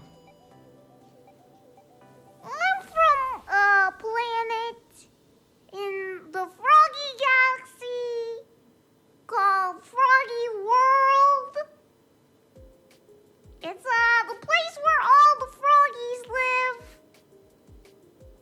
until they go to other places. From your voice, sometimes people assume you're young. How old are you, Froggy?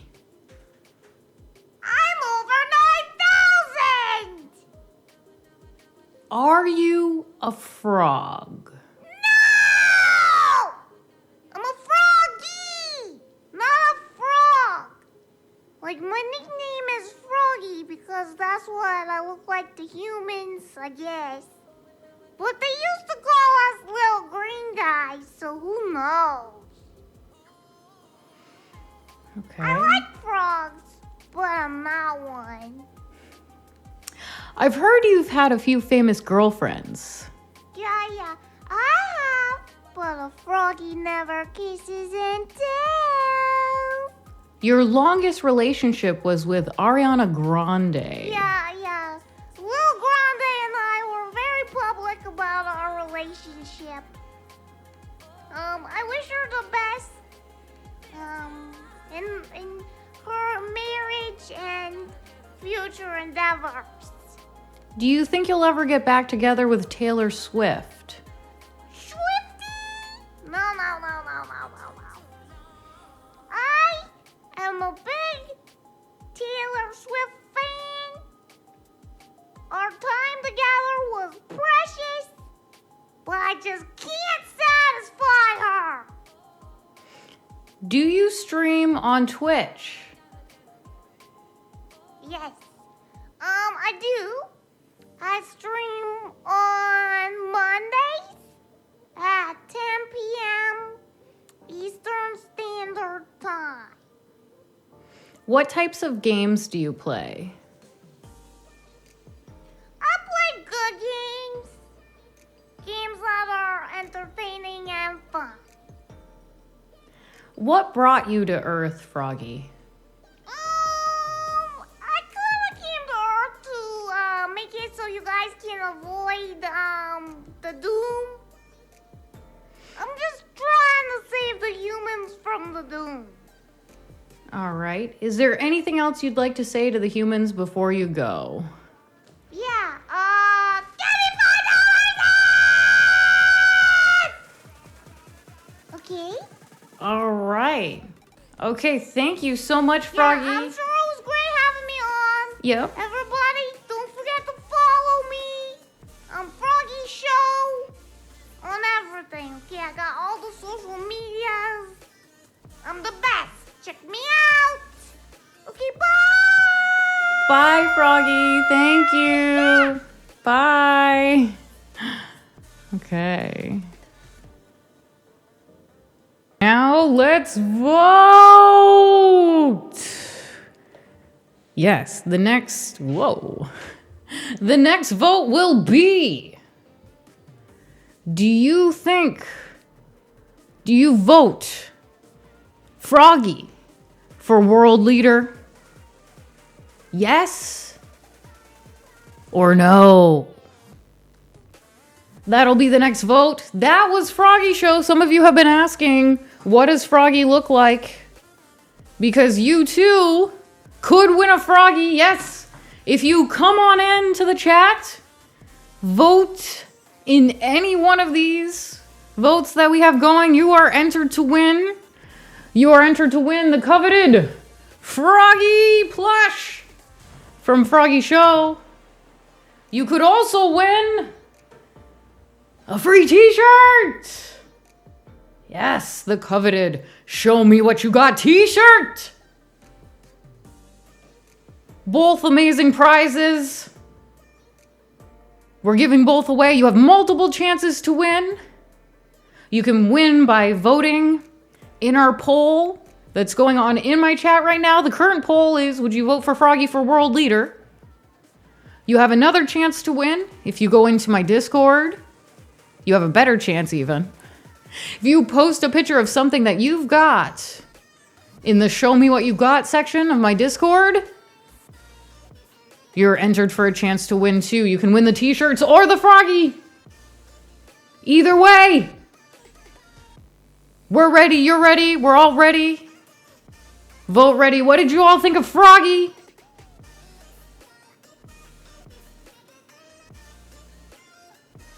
He graced us with his presence today. I was glad to see him. Hopefully you were glad to see him too.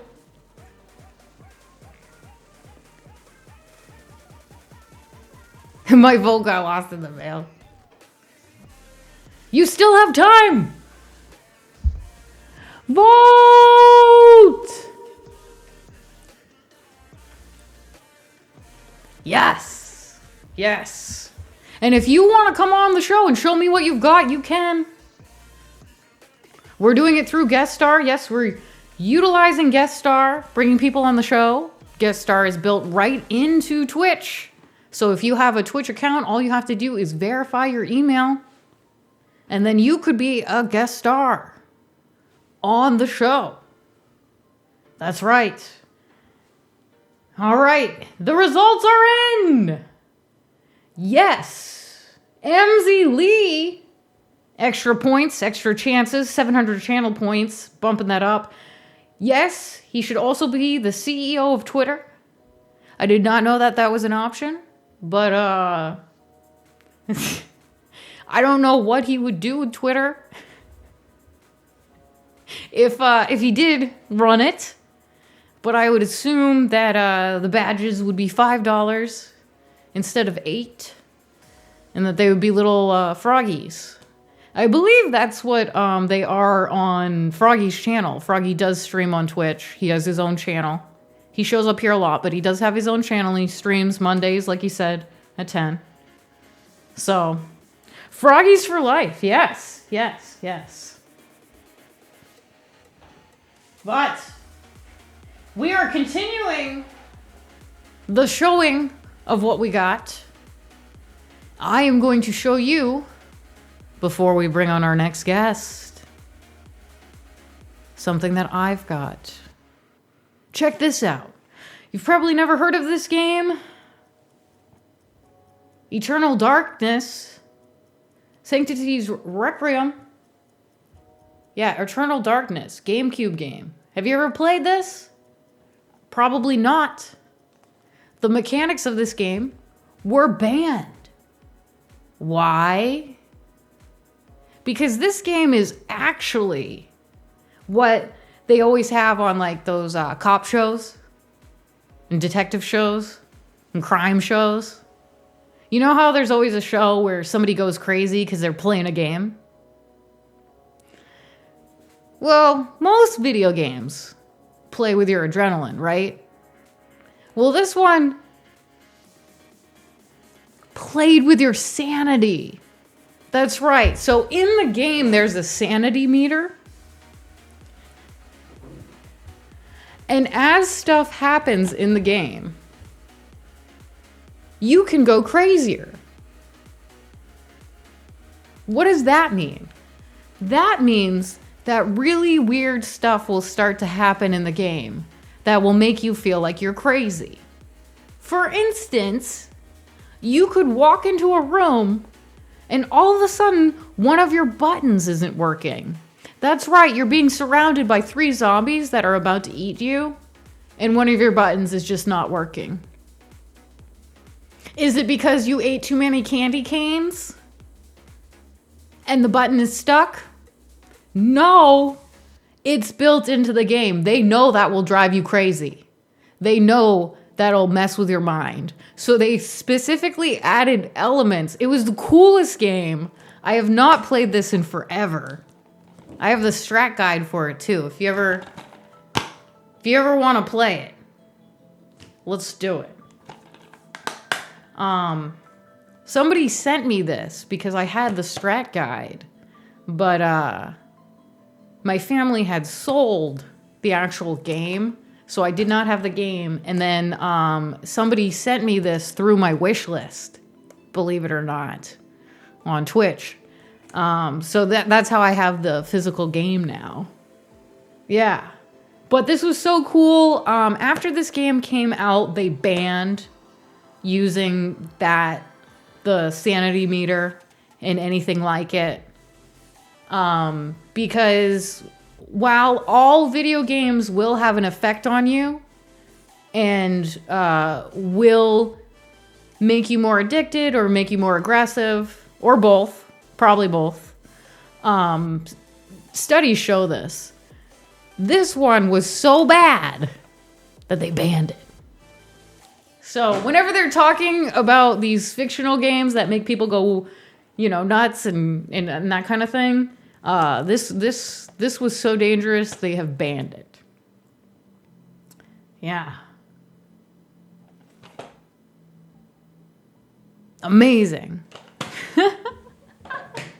That's a little bit of an older game. But I know our next guest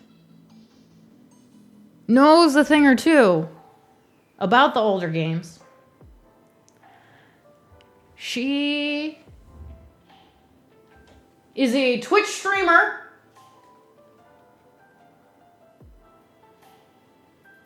who has been on the front page multiple times. She has been featured by Twitch. She has been featured in Times Square on a billboard. What?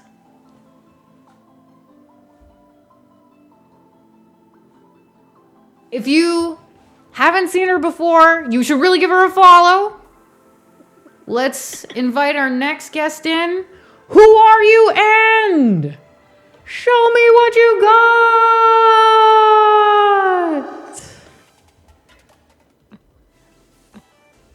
Hello, Ash. Welcome. Hi. How? Thank you for having me. Welcome on the show. Thank you so much for coming on and talking with me today. There's, like I was saying, that, let's see your item, shall we? How about that? Oh, yes, sure. So, I love that you were showing off Eternal Darkness for the GameCube. That was really, really cool. That is definitely a game that I am too chicken to play myself. But all right. So here is my item. It's a little big, so sometimes I might have to move far away from my mic. But it's my Amiga 500. Whoa, check this out. I'm unclear what this even is. Okay, so let me tell you. Oh, you see my kitty back there? Yes, Bobby is taking a little snooze. So this right here is basically a computer-based system from the 80s. Think Commodore, like Commodore made the Commodore 64, and Commodore also made the Commodore Amiga. And the reason why this is so significant to me is because this belonged to my father. So I inherited it from him and all of his games.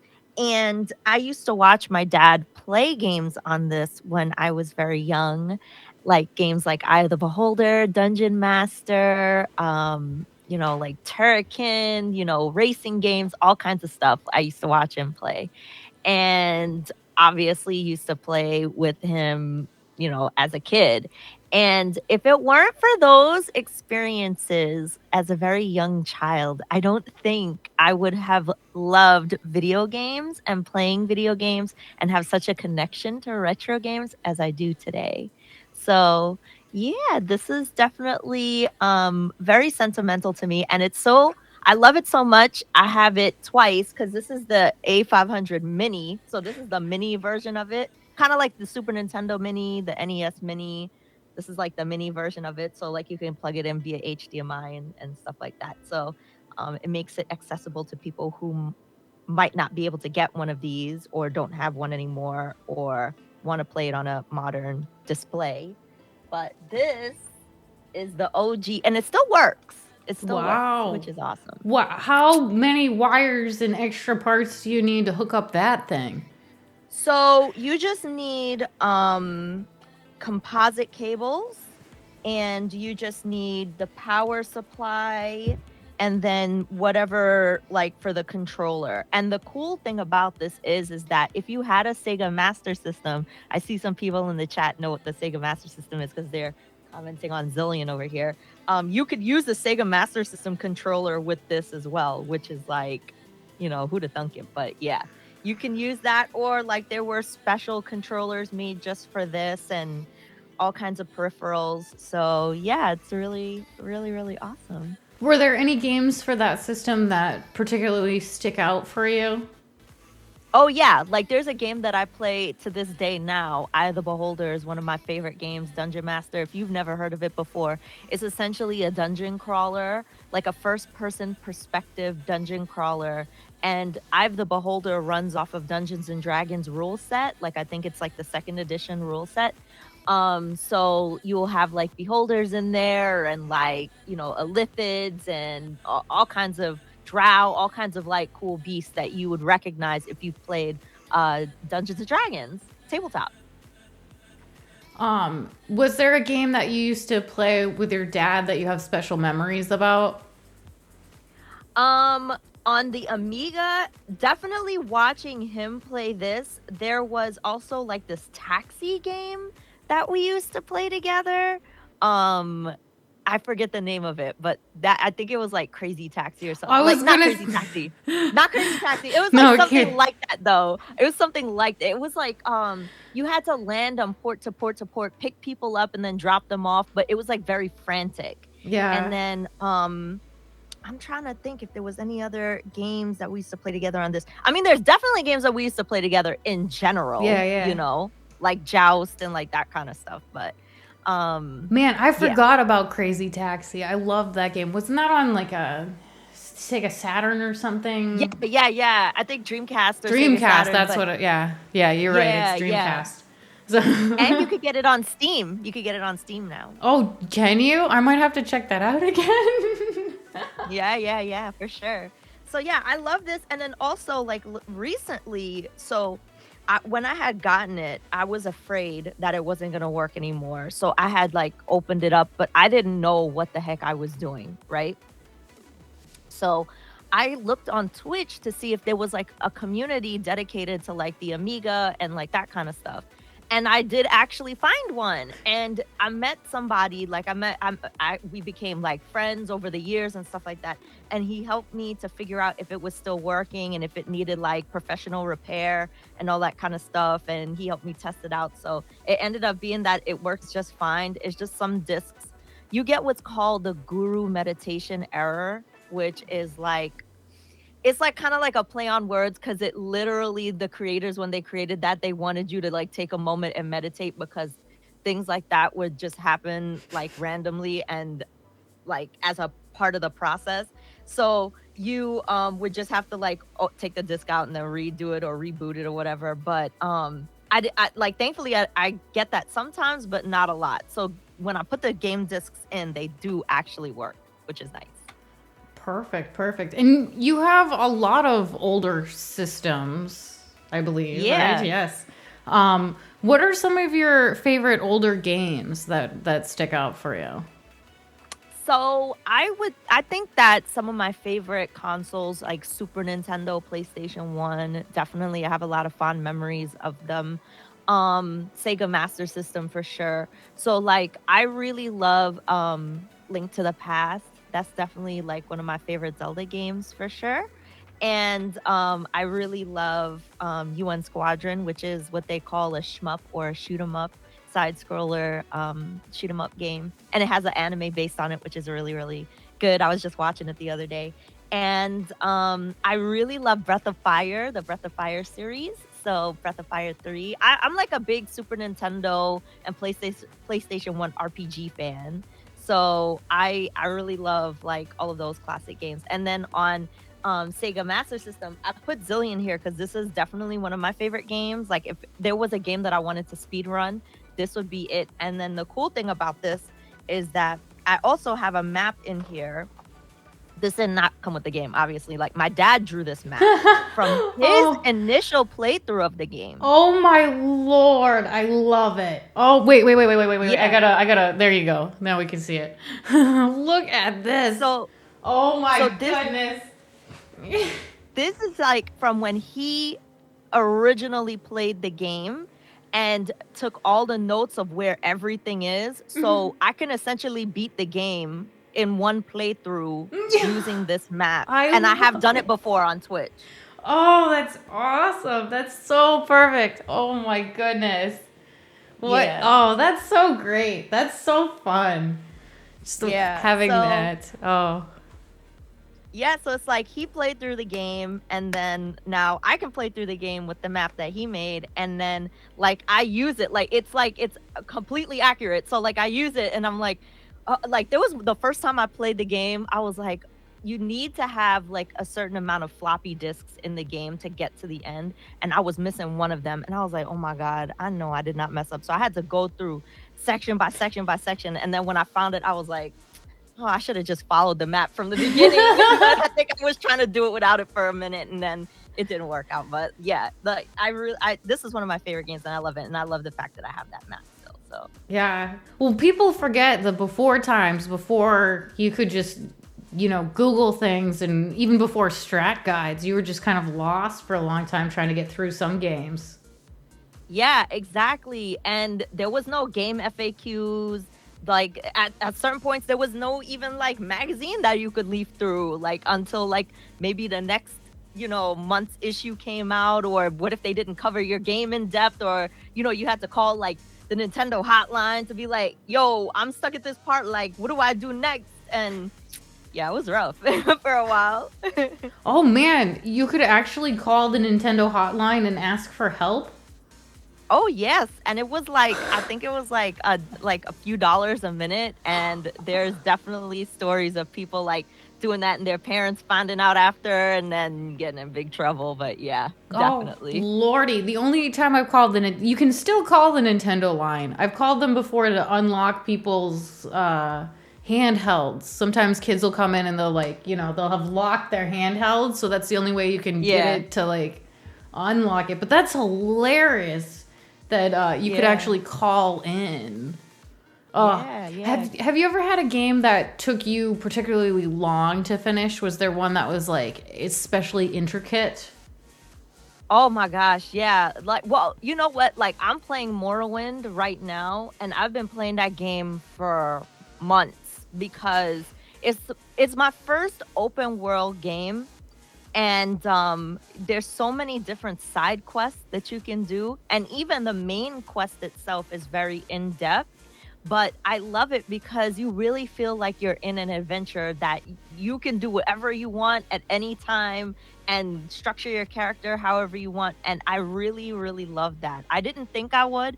I was like always a completionist. So if I ever played a game that didn't have like a linear, like, okay, you do this, and then you're done, I was like, oh my God, like, what if I miss something? What if I do something and then I can't do that other outcome? Or what if I can't see all the endings? Like, that would freak me out. But I'm just realizing that you have to kind of be in the moment with this kind of game. So that's what makes it fun now. Yes. So you've been on Twitch for a little while, and I know that you're also a Twitch ambassador. What is that, and what is that like? Well, I've been on Twitch since March of 2019. That's when I did my first broadcast on Twitch, and it was really amazing. Like, my whole career path here has been really incredible, to be honest. And so I started, just not really knowing what I was gonna do, and then I found the retro community pretty early on, and I found a lot of friends through doing that, and I met a lot of really incredible people. And so I was always just like, hey, let me just play games that have always been in my backlog that I've never played before. And that's kind of how it snowballed. And then, I got a partner in November of 2020, and then became Twitch ambassador in March of 2021. And it's really cool. Like, I think for me, being a Twitch ambassador, it just means like being a really good role model on Twitch, and like being excited for the brand, and like bleeding purple, as they call it, which is true. Because I mean, for me, Twitch has brought me a lot of opportunities. When I had my front page moment when they announced I became an ambassador, somebody actually reached out to me from NBC, and then I got cast to be on a TV show, and I went to Australia because of that one moment on the Twitch front page. So yeah, there's been a lot of really incredible opportunities that have happened because of this, and I've worked with a lot of really amazing people. And like I said, when I found that community on Twitch, like the Amiga community, I met somebody who was a cinematographer, and then I got cast for like a commercial for Spectrum Mobile and Spectrum Internet, and like all kinds of really amazing things have happened. Yes. And this TwitchCon that just passed was my first one. Oh. So that Wow. was really cool too. Yes. So you've seen this lady in commercials. You've seen her on television. You have a lot of. There's some first-time chatters. Welcome, who are big fans of yours. Yes, everybody give Ash a follow if you haven't already. But tell us a little bit about the TV show. How was that? Oh, it was incredible. I went to Australia. I went to Sydney, Australia for a month. But this was like during like the height of the pandemic, so we had to like quarantine for 2 weeks, and that was like really intense. But then once we were out, we got to like explore the city and like hang out with each other and stuff like that. So that was really really awesome. Like I got to go to like the Sydney Aquarium and like all kinds of stuff. I never would have thought in my life I would have ever went to Australia. It's beautiful. And the show is Frogger. It's kind of like American Ninja Warrior plus Wipeout, but with a Frogger theme. So that's kind of why they cast me for that, because she was like, the casting lady was like, oh, I see that you're a Twitch ambassador, you're into video games, would you be interested in trying out for the show? And so I didn't think I was gonna make it because it was a very physically intense like casting process. Like they wanted you to like work out like on the camera and like see if you could do like the exercise routine and stuff like that. And they picked me. I was like, okay, here we go. I guess I'm gonna be on there. I didn't last very long, but at least I made the host laugh. Hey, that was like the most important thing. I made them laugh, so that was good. going on the show is all that matters. Thank you, Let's Buy Stuff, for the bits.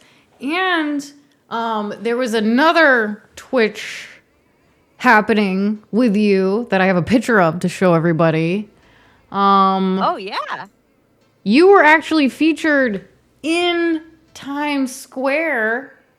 That's right. Yes. Tell us a little bit about that. So oh my God, I remember I was in the car, like when I got that message, like I was like, like sitting in the passenger seat, and like I got this email and I looked at it and I was like starting to freak out. Like I immediately called my mom and I was like, Mom, you won't believe, Twitch just messaged me and said that they want to put me on a billboard in Times Square. And she was like, what are you talking about? And I was like, they just messaged me for, I guess, like for Women's Month, they wanted to feature me.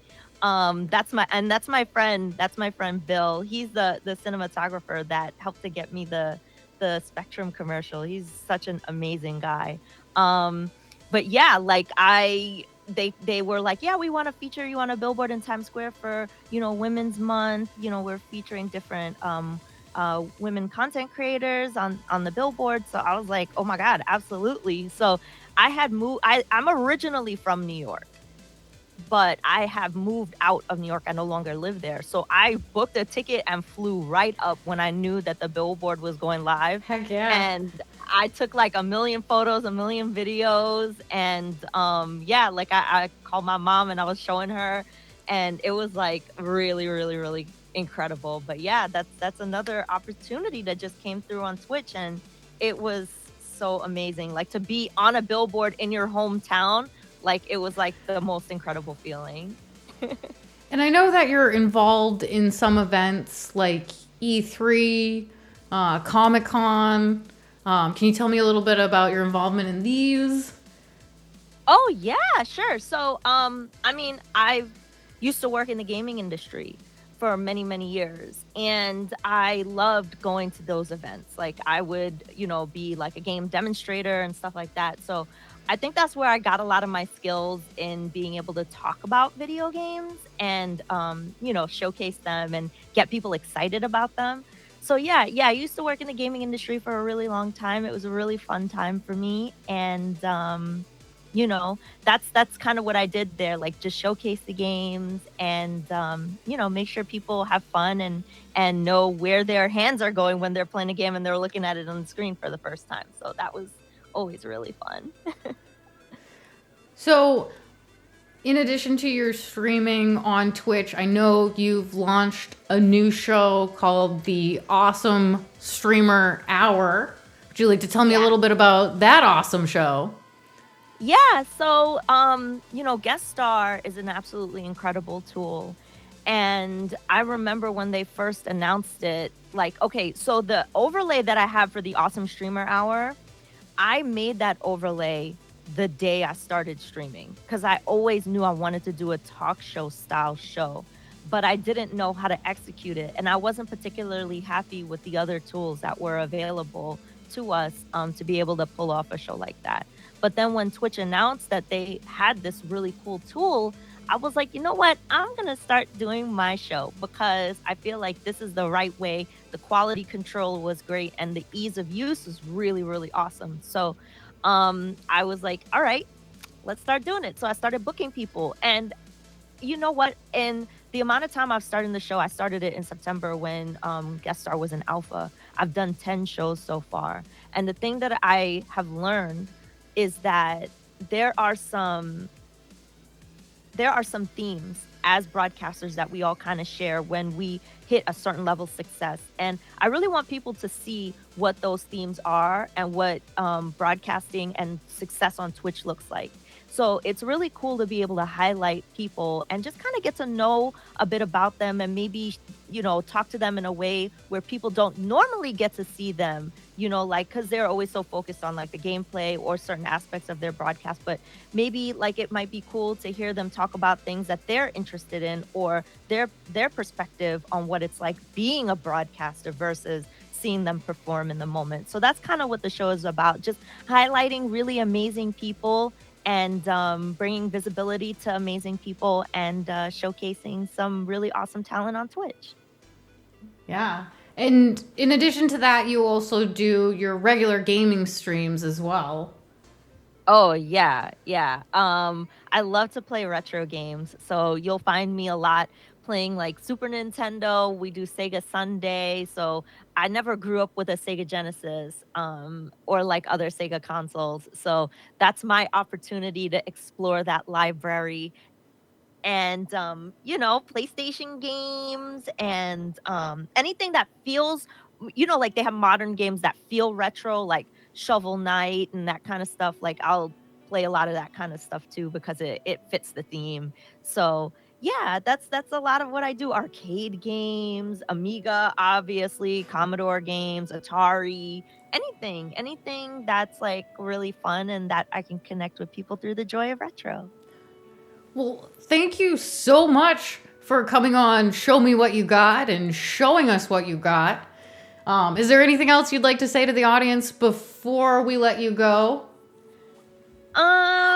I'm really excited that so many people were excited to see Amiga. That makes me feel really happy because, I gotta keep it alive, gotta keep it alive.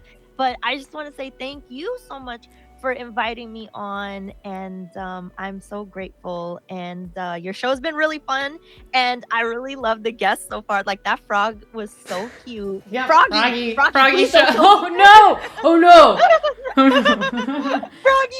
Froggy was really, really cute, and everybody's been doing such an awesome job, and you're doing an amazing job. So thank you so much for having me on the show, and thanks chat for being amazing. Thank you for being on the show and showing us what you got.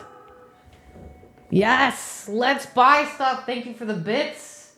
Definitely give Ash Said Hi a follow.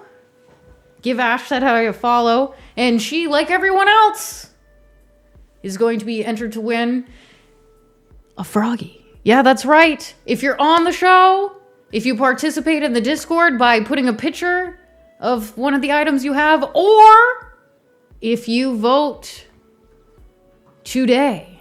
So we're going to have another vote going on right now. Which games are better?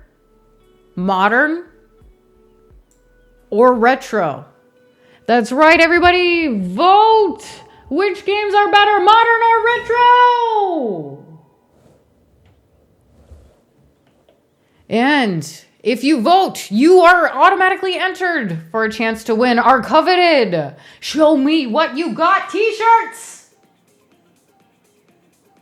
And or the Froggy giveaway. That's right. You have not been able to get your hands on a plush Froggy, even though I myself might have almost 200 of them, not giving any of those away. But we're doing a new round. Yes, after 2 years, we're finally bringing the Froggies back. I'm giving some away. I don't know if I'll sell any. Maybe I'll just keep the new ones too. But if you want one, come vote, because I am giving them away. Which games are better, modern or retro? Inquiring minds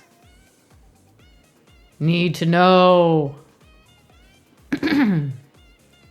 Yeah, retro games. It's funny we were talking about strat guides and old school strat guides, because my next item before we bring on our next guest is this. Ocarina of Time.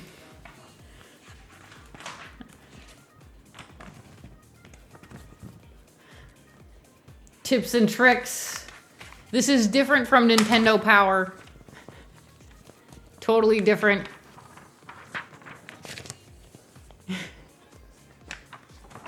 Yeah. I don't think I beat games without looking up how to get past parts nowadays, you know? I really don't. And when I'm playing a new game, I am one of those people, when I play games on Twitch, I'm the opposite of most Twitch streamers. I'm like, where am I supposed to go next? I don't want to figure this out. Just tell me. Tell me where I'm going next.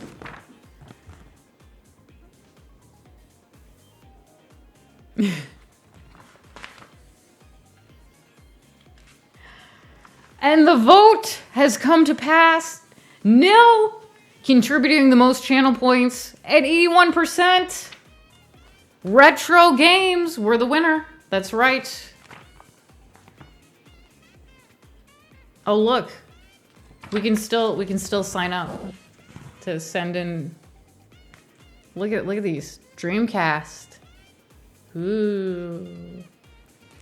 We didn't have a Dreamcast, but one of my family members did. So I've played some Dreamcast games, but that's got to be the system that I remember the least about. I didn't used to have a Sega either. And there was a lady who was looking to get rid of her Sega magically one day. She had like 4 games and a Sega, and she wanted to sell it. And I was like, no. And she was like, do you just want it then? And I was like, yes. So that was a magical time in my life where some lady was trying to get rid of her Sega. And I had wanted one since childhood. And she just gave it to me. It was right before Christmas, which was extra magical. Because this was a Christmas where I wasn't going to get anything for Christmas. So it was like Santa Claus really did come that year, you know? Yes.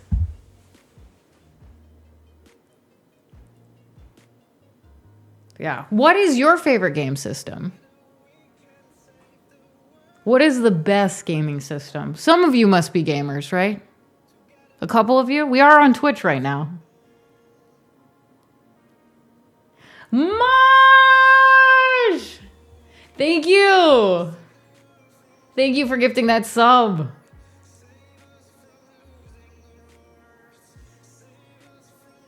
Thank you.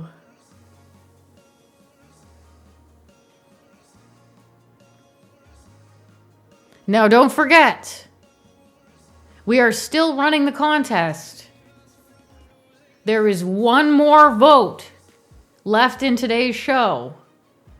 If you want to be entered to win the coveted Show Me What You Got t-shirt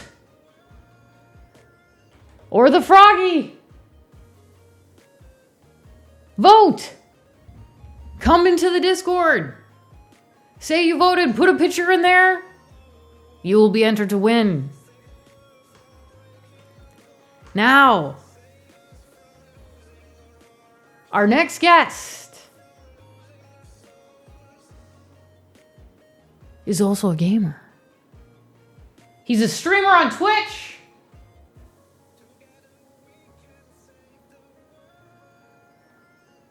You may have seen him once or twice. He's a friend of mine. He's a friend of yours. He's known for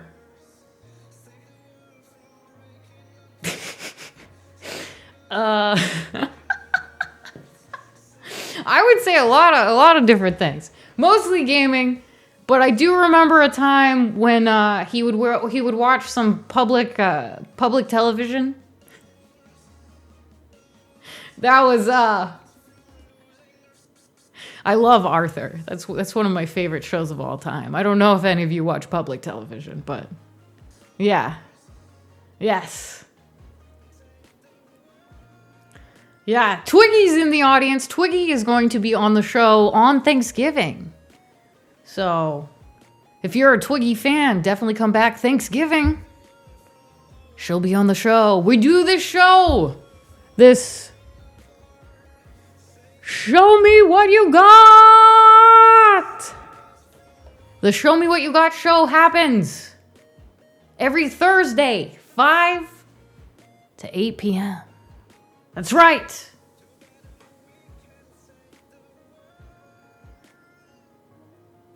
All right.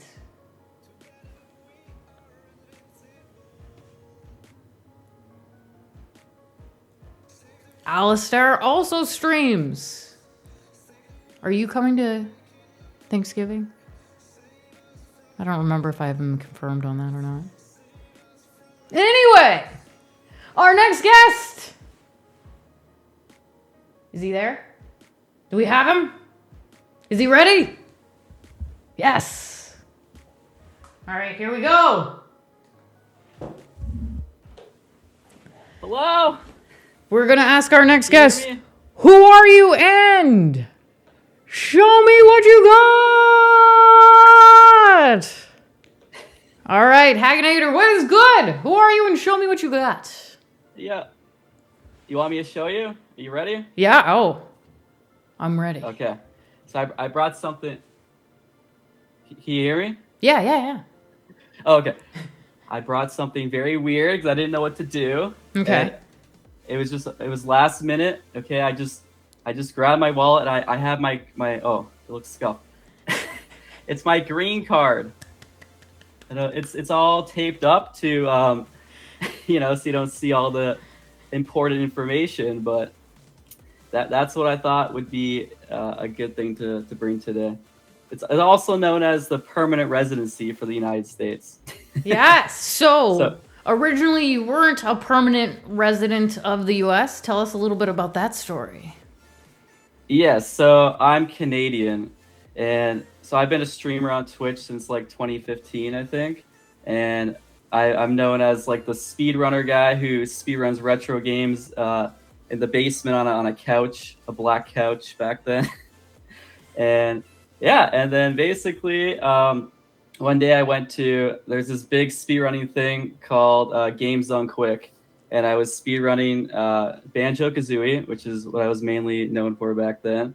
And basically one of my viewers like found my stream from watching that event. And basically, long story short, like she helped me immigrate to the United States because we like fell in love, and there's like a whole backstory there. So, because that's like basically the only way to get a green card is if you get married or if you have a job, that sponsors you. Yes, and I did see that you got married more recently. It could have been within the last 4 years with how time goes now, but... Yeah, the last time that we did a stream together was very different times back then. Yes, the I think it was like a Just times. Dance thing. Yeah. The Canadian days. Yes. Yeah. Oh, Yep. yeah. That was kind of a while ago. You guys don't know. Some of us have been on Twitch. I've been on Twitch way longer than I've been streaming on Twitch. And I think this is the same is kind of similar. I remember seeing you do the speed runs of the Banjo-Kazooie. That's like amazing, epic, so fast, crazy. Yeah, that was like 2018, 2019 probably was the last time that we would have talked. So yeah, I got married in 2020. Was like during COVID. Mm-hmm. So the world was crazy. So basically she wanted to come to Canada, but Canada was closed to Americans. Mm-hmm. So I was basically forced to come to the US because the US didn't care. So that's basically the story. And then, we got a lawyer, did the whole immigration thing. Kind of like, I don't know if you guys have seen 90 Day Fiance. It was basically, yeah. Yeah, we love that show. So it was We love basically that show too. Yeah. Yeah. Oh man, you got to sign up for that show. Can you do it after the fact? They'll still let you. It's fine. They might. I mean, they have like a million different spin-offs, so there might be something that would work. I feel like some of those people aren't even engaged. They just keep putting them on the show. Yeah, just for content. Whoever is like the most scuffed, basically. Yeah, exactly. Exactly. Oh, so tell me a little bit about some of the things that you're doing on your Twitch stream. What can people look forward to when they're coming to your streams? So, like, I used to do like the speedrunning thing, which, if you guys don't know, is basically you pick a game. It's usually your favorite game. You try to beat it or do some kind of goal like as fast as possible. So that's what I was mainly known for, but I kind of like retired from that, and I just kind of do randomizers now. So I do Banjo-Kazooie, I do Donkey Kong 64 randomizers, which is like it turns the game into a puzzle, and you have to just kind of get the items in a random order to try to beat the game. Oh. So it's like a less competitive, more casual thing I'm doing now. It's more fun, I think. Less competitive, more casual, still maddening though. That sounds to me that you're finding random items. Yeah, so the items, it's the same items that are in the normal game, but they're in different spots. So basically, if you have to get like 100 golden bananas or something, you don't know where they are. You have to go to different spots to get them. Yeah. For Donkey Kong, so yeah. So it turns the game into a puzzle, basically, because you have to... It's like a mix of logic and like puzzle solving, and then also just luck. Just getting lucky, getting the right stuff. I think the only Donkey Kong that I can speed run is the Super Nintendo one. Yeah, Donkey Kong Country. Mm-hmm. Yeah. Classic. That's probably my favorite Donkey Kong. Do you have some favorite games that really stick out for you? Well, I mean, all the Rareware stuff basically is like what I play. Like anything like Donkey Kong. I think my first game was actually Donkey Kong Country. My sister like taught me that as my first game. Banjo-Kazooie, obviously. Like anything from Nintendo 64, like hence the shirt. Yeah. That's like my favorite console. So anything from that. Yeah. What are some of your favorite games that you've played on stream from the N64? So I do this thing actually called Retro Rush, where my chat will like pick a game. So I have like a list of every single game from a certain console, and they can pick like their favorite game and force me to play it for like an hour. So we get to see like a bunch of different retro games. And I think Conker's Bad Fur Day is probably like one of my favorite N64 games. It's like it's like edgy 90s like British humor, basically. Great, sounds good. And yeah. I see you're somewhat rocking a new look. I like your aesthetic. Is it, the beard maybe? I don't know. I used to look a little. I don't know. Maybe it's just like you've got a glow about you. It must be the marriage. You know? The light. It's the lighting. No, I used to have like my laptop was like on a cardboard box, like in my mom's basement. So I was using just like a laptop camera and like a $10 microphone. So now I actually have, like, glasses. Oh, that's what it is. That's why you look different. Yeah, that's why. Okay. The super fans know. Filtering. Yeah. Because I got laser eye surgery. That my wife also helped me with that. But... Awesome. Yeah. That's great. No, like whenever I wear fake glasses, you always have to do it without the lenses because it gives you this like awful glare. And whenever I tell people that I want to get the laser surgery, they're like, no, because then I won't wear glasses on stream anymore. And I'm like, guys, I'm not wearing real glasses. I'm wearing contacts. Yeah, you could just get fake glasses, or like blue light filtering or something like that. Yeah. If I'm wearing glasses on stream, they are fake. There are no real glasses. These are like if I'm having like a major headache and I suddenly like need to like be able to focus, you know. These are my, those make your eyes strain less ones.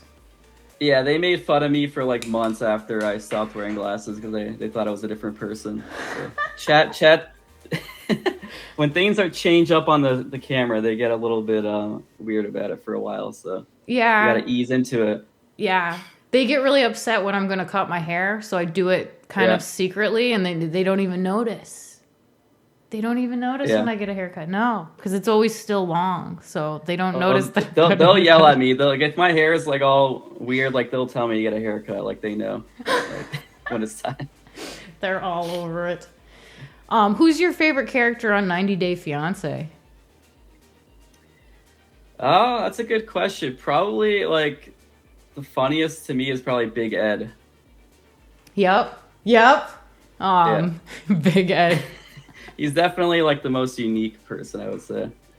Yeah. What a nightmare. I can't imagine being involved with that guy. A lot of the people that they pick for that show are a nightmare.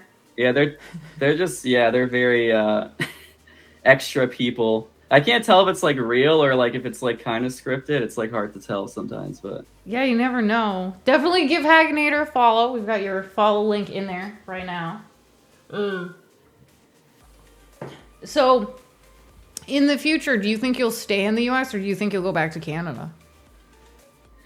my wife wants to be Canadian eventually. So basically right now, so I have the green card. So they give it to you for like 2 years as like a conditional green card. And then after 2 years, so for me, it's like another year I have, I can upgrade to a 10-year one. And I think after being here for 3 years in total, I could apply for citizenship.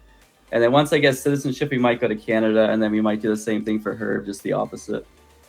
But we basically have to finish me first before we can do that. Oh, okay. Will you guys have like dual citizenship at that point? Yeah, that's the goal. That's the goal eventually, is that we both have dual, so we can just pick whatever country we want. Nice. Once you do that, do you think you'd rather be in the US or Canada? I don't know, honestly. I it's weird because like I haven't like had like a normal life in Canada, because I kind of just like started my life in the US, and I'm in Connecticut, so it's like it's a nice part of the US, so I guess it just depends like where it is. That's true. People don't realize how different the US is depending on where you live. And Canada too. Like they're huge countries, so like different parts are very different. Yeah. Yeah. Well, most of Canada is like empty. There's a line here of this is where everybody and everything lives. Near the border. Yeah. Yes. No, I miss Canada though, because just it's just a little different. It's a little off. You know, you can feel it in the air. Are you from Canada too? I didn't know that. No, I lived there when So okay. Yeah, I move around a lot. I'm in the U.S. Well, once COVID happened, we all had to go back. So now I'm in the U.S. and I've been a couple of different places here now, and the difference between living in a city and living in the middle of nowhere. Whenever you live in the middle of nowhere, no one knows what Twitch even is.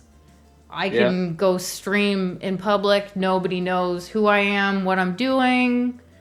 But if you're like in any kind of city, you're gonna have like people coming up to you and like, you know, they're gonna know what you're doing. Exactly. Yeah, I went from being in the city in Canada to like kind of in the middle of nowhere. There's not really like any cities really in Connecticut. I mean, most of it's like nothing. Like you don't even have like Uber Eats or anything. So it was a big adjustment. Yeah. Pass VGC. Thank you for gifting that sub. Thank you so much. Welcome to the Soma Addicts. Why so banal? But I think that would maybe make a good vote. Let's open it up to the audience. Would you rather live in Canada or the US? If you had to pick right now, you got to move. Let's go. US or Canada? I get asked that all the time, and it's a tough answer, honestly. It's a hard one because it just depends, right? Vote. Make sure you vote in this one, because this is the last vote of the show. So you got to vote in this one. If you vote in it's the last one? Yes, you are the last vote they get to do. If you vote in this vote, you are entered to win the Froggy, the shirt, the Froggy and the shirt. Uh-oh. My stream deck is like slowing down. There we go. I really want a froggy. I've been wanting a froggy for like 5 years now or something. I know. It's never rigged. I never win. I know.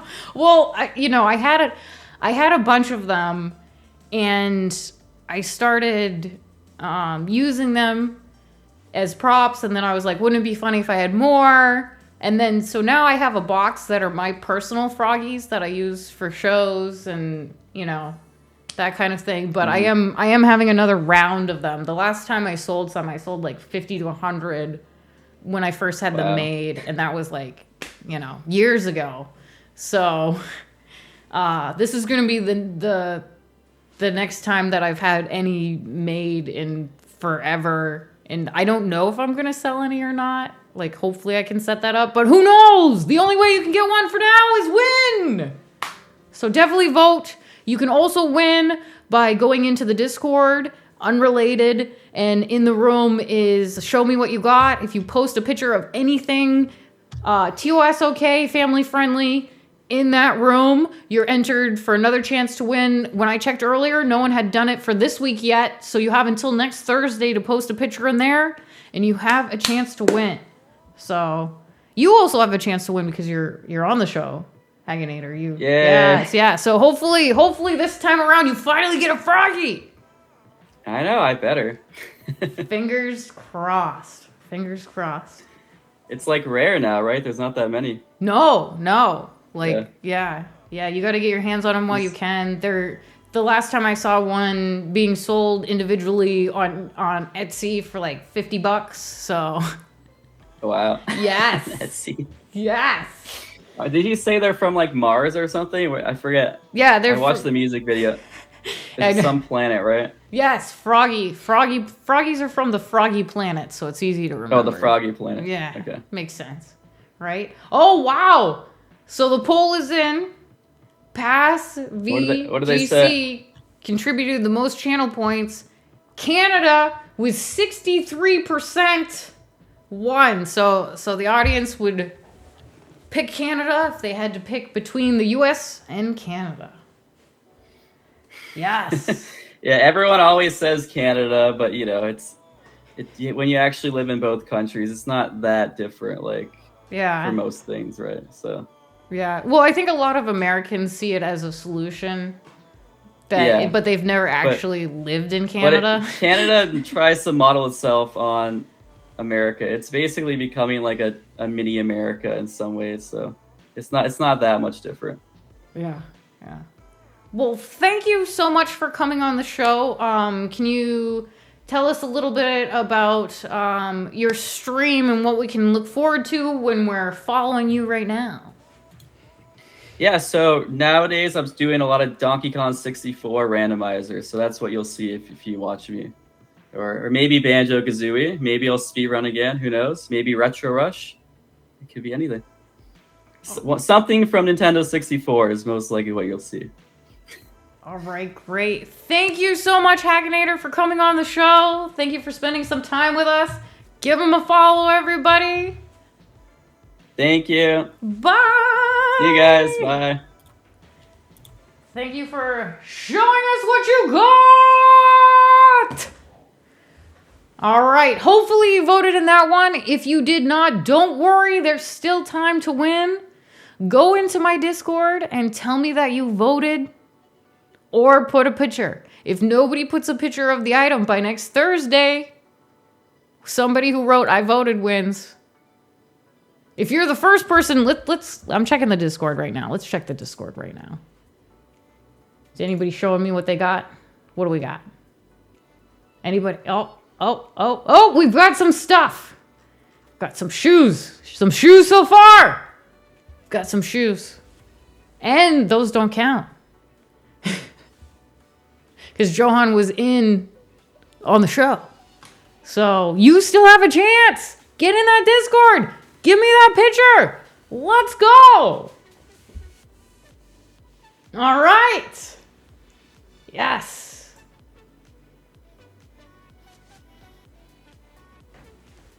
Yes. Now, the next item I'm going to show you.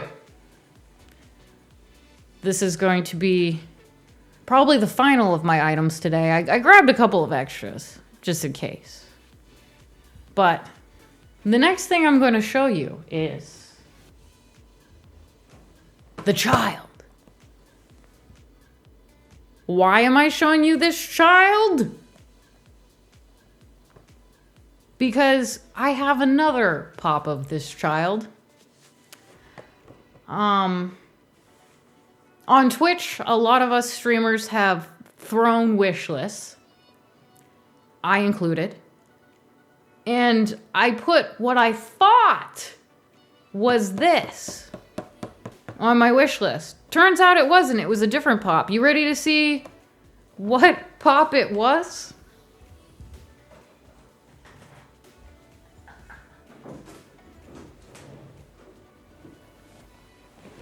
It was just this one.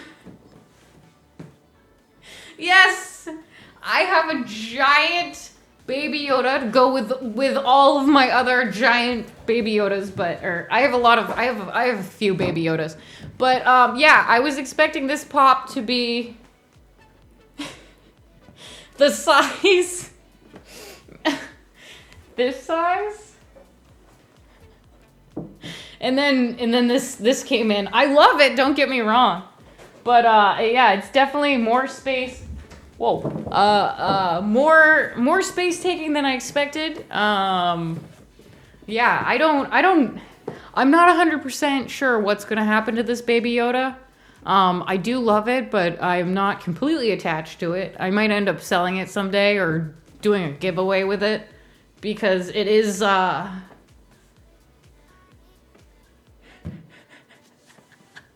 is a little ridiculous. Oh. Yes. But it's always a good time.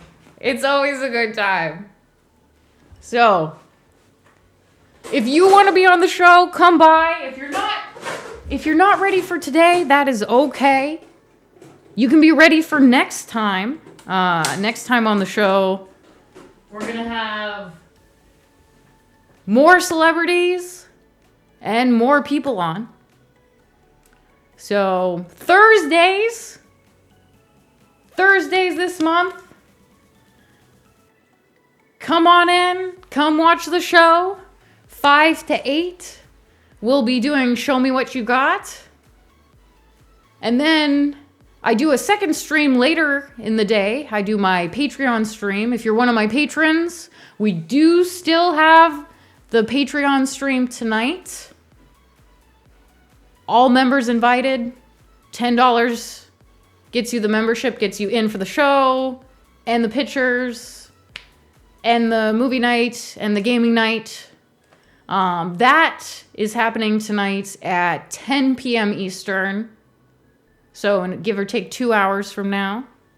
Yeah, so that's why immediately after this show, I hit the showers, eat, change, and then come back for that.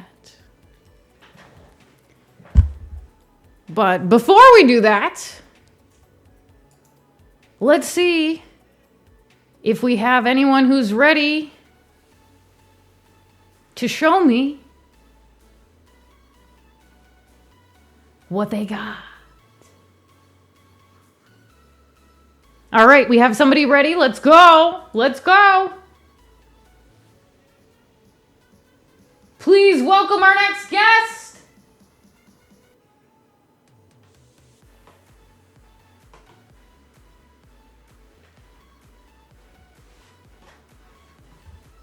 Our next guest.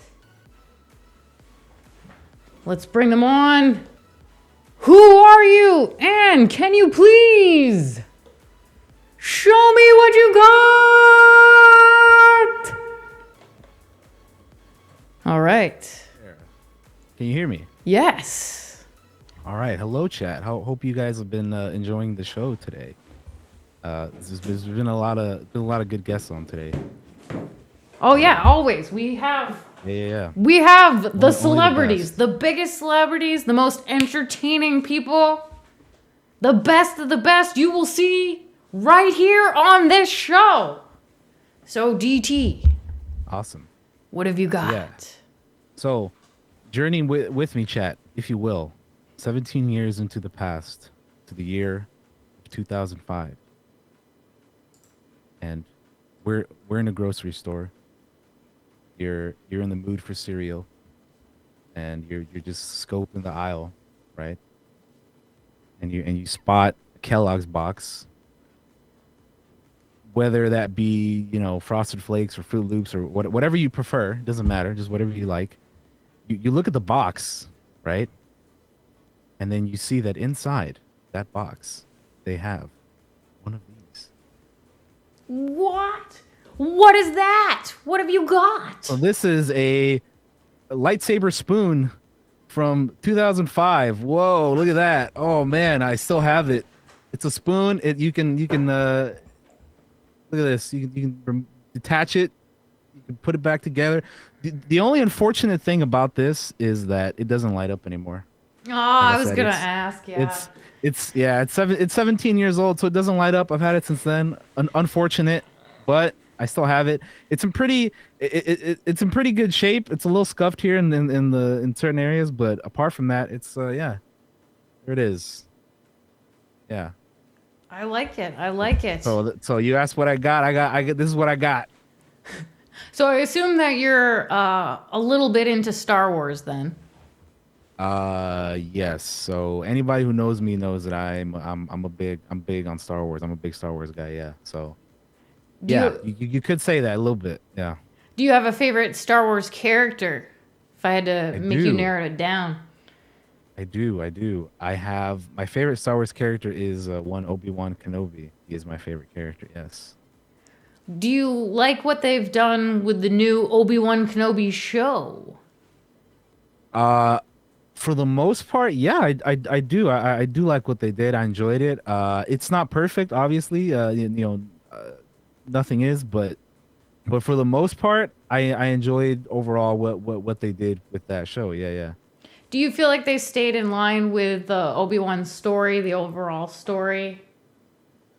Overall, like based off of what we know from movies and all that stuff, I think they changed some things up here and there. But for the most part, it kind of it makes sense with it. Like I could see it added up. Like it works in my opinion. It works what they did. Given what we know. So yeah. Are there any Star Wars shows that are ones that you would recommend to people that are some of your favorites? So there's quite a few now. There's both live action shows and animated shows. So depending on like you said, so people who are like not as into it, is what you asked. Yeah. So there's one currently airing right now called Andor, and I think more than like any of the other shows we've gotten so far, if you're trying to get somebody into Star Wars, that's probably the one to show them. There's still a couple episodes left. It isn't over. There was just a new one yesterday. But yeah, it's like it's so different than like a lot of the other Star Wars stuff, and like the dialogue is and the lines and delivery of said things is so much better than like a lot of the other typical what you would expect Star Wars dialogue. So yeah, it's that would be the one that I'd be like, if you're trying to get somebody into it, that's the one. Andor, like watch that one. Yeah, for sure. So I heard you were pretty good at soccer. Your team was undefeated. What was it like playing with that team? And do you have any advice for people who play sports? So you heard about that? Okay, yeah. Oh yeah. Yeah. So there's a lot of people. There's gonna be a lot of people here who don't know me, but I'm Mexican, so I speak Spanish and all that good stuff, right? So yeah, I played quite a few. I play a little bit of sports. I played basketball and soccer and whatnot, but I mean, obviously, out of the two, between basketball and soccer, I mean, that's come on. Like I said, I'm Mexican, so I don't. We don't tend to do as well in in basketball compared to soccer, but No, yeah. Soccer is something that I still love. I mean, I'm looking forward to the World Cup later this month. That's beginning. You know, it's only every 4 years that this happens, and you know we're getting it again. Uh, Normally it's around like summertime, but this time because they're playing in Qatar, they're you know it's hotter over there, so you want to play in the. You know.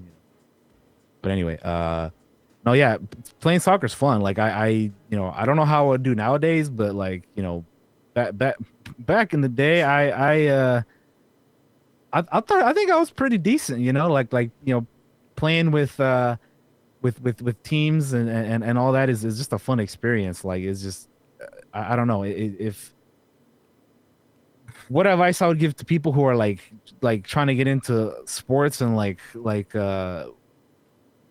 in general, or like if you're trying to play sports or what's the Oh yeah, just which one in is it? general.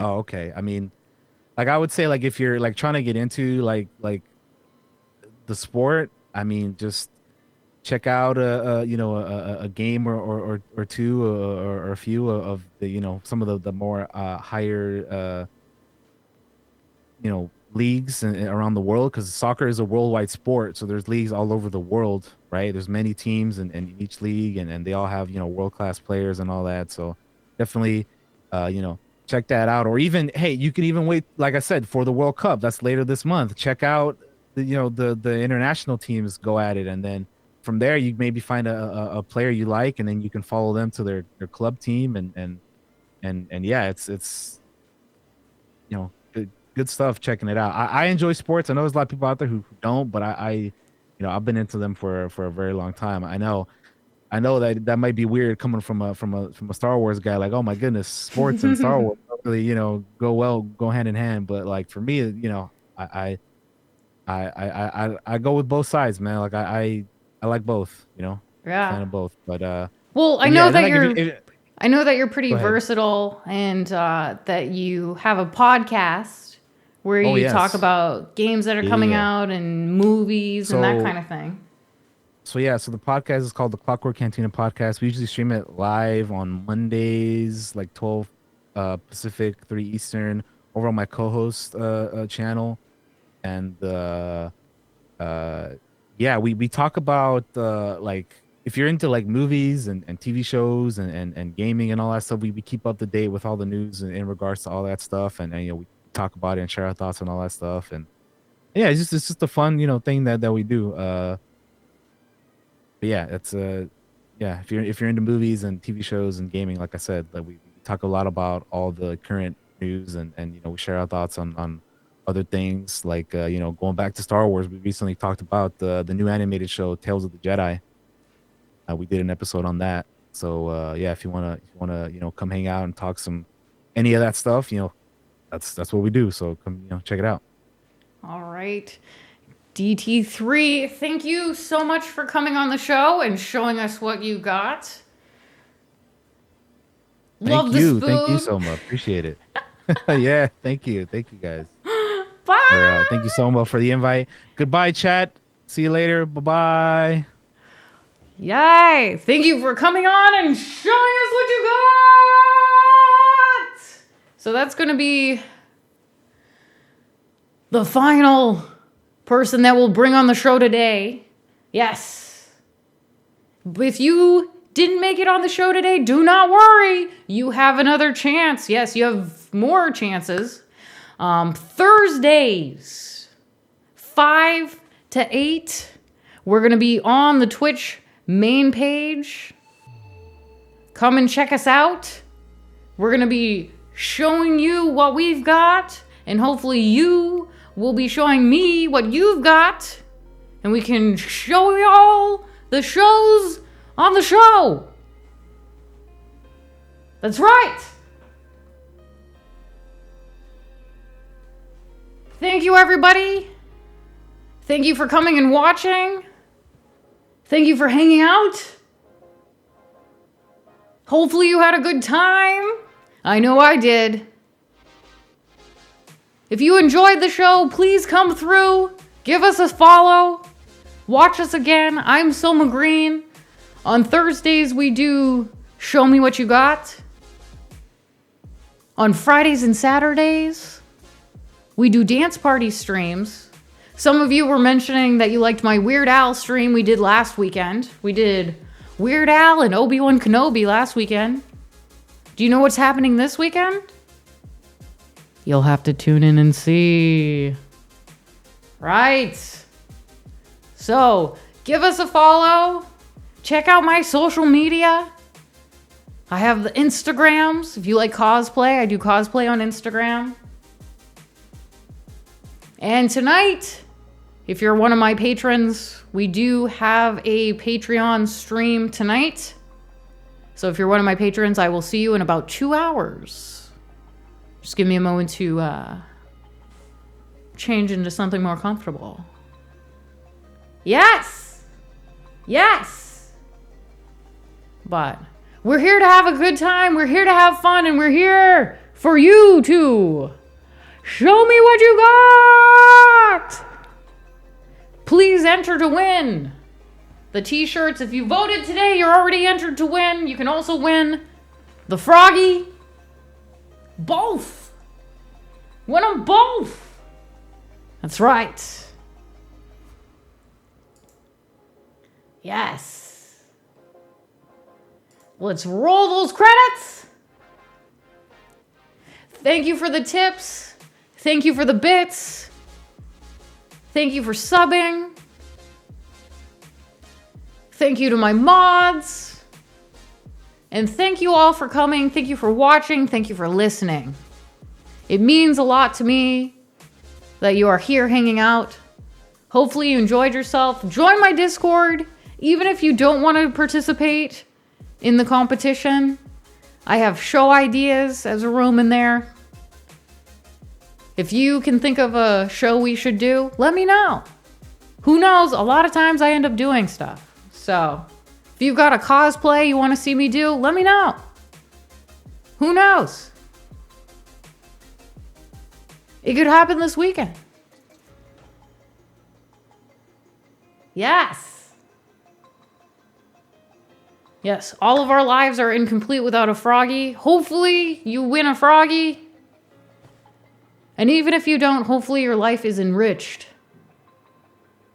by watching this show. Thank you. I love you. Take care of yourselves. Good night!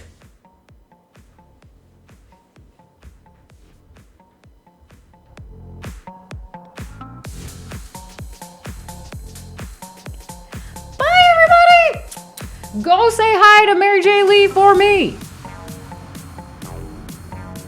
Tell her Soma sent you.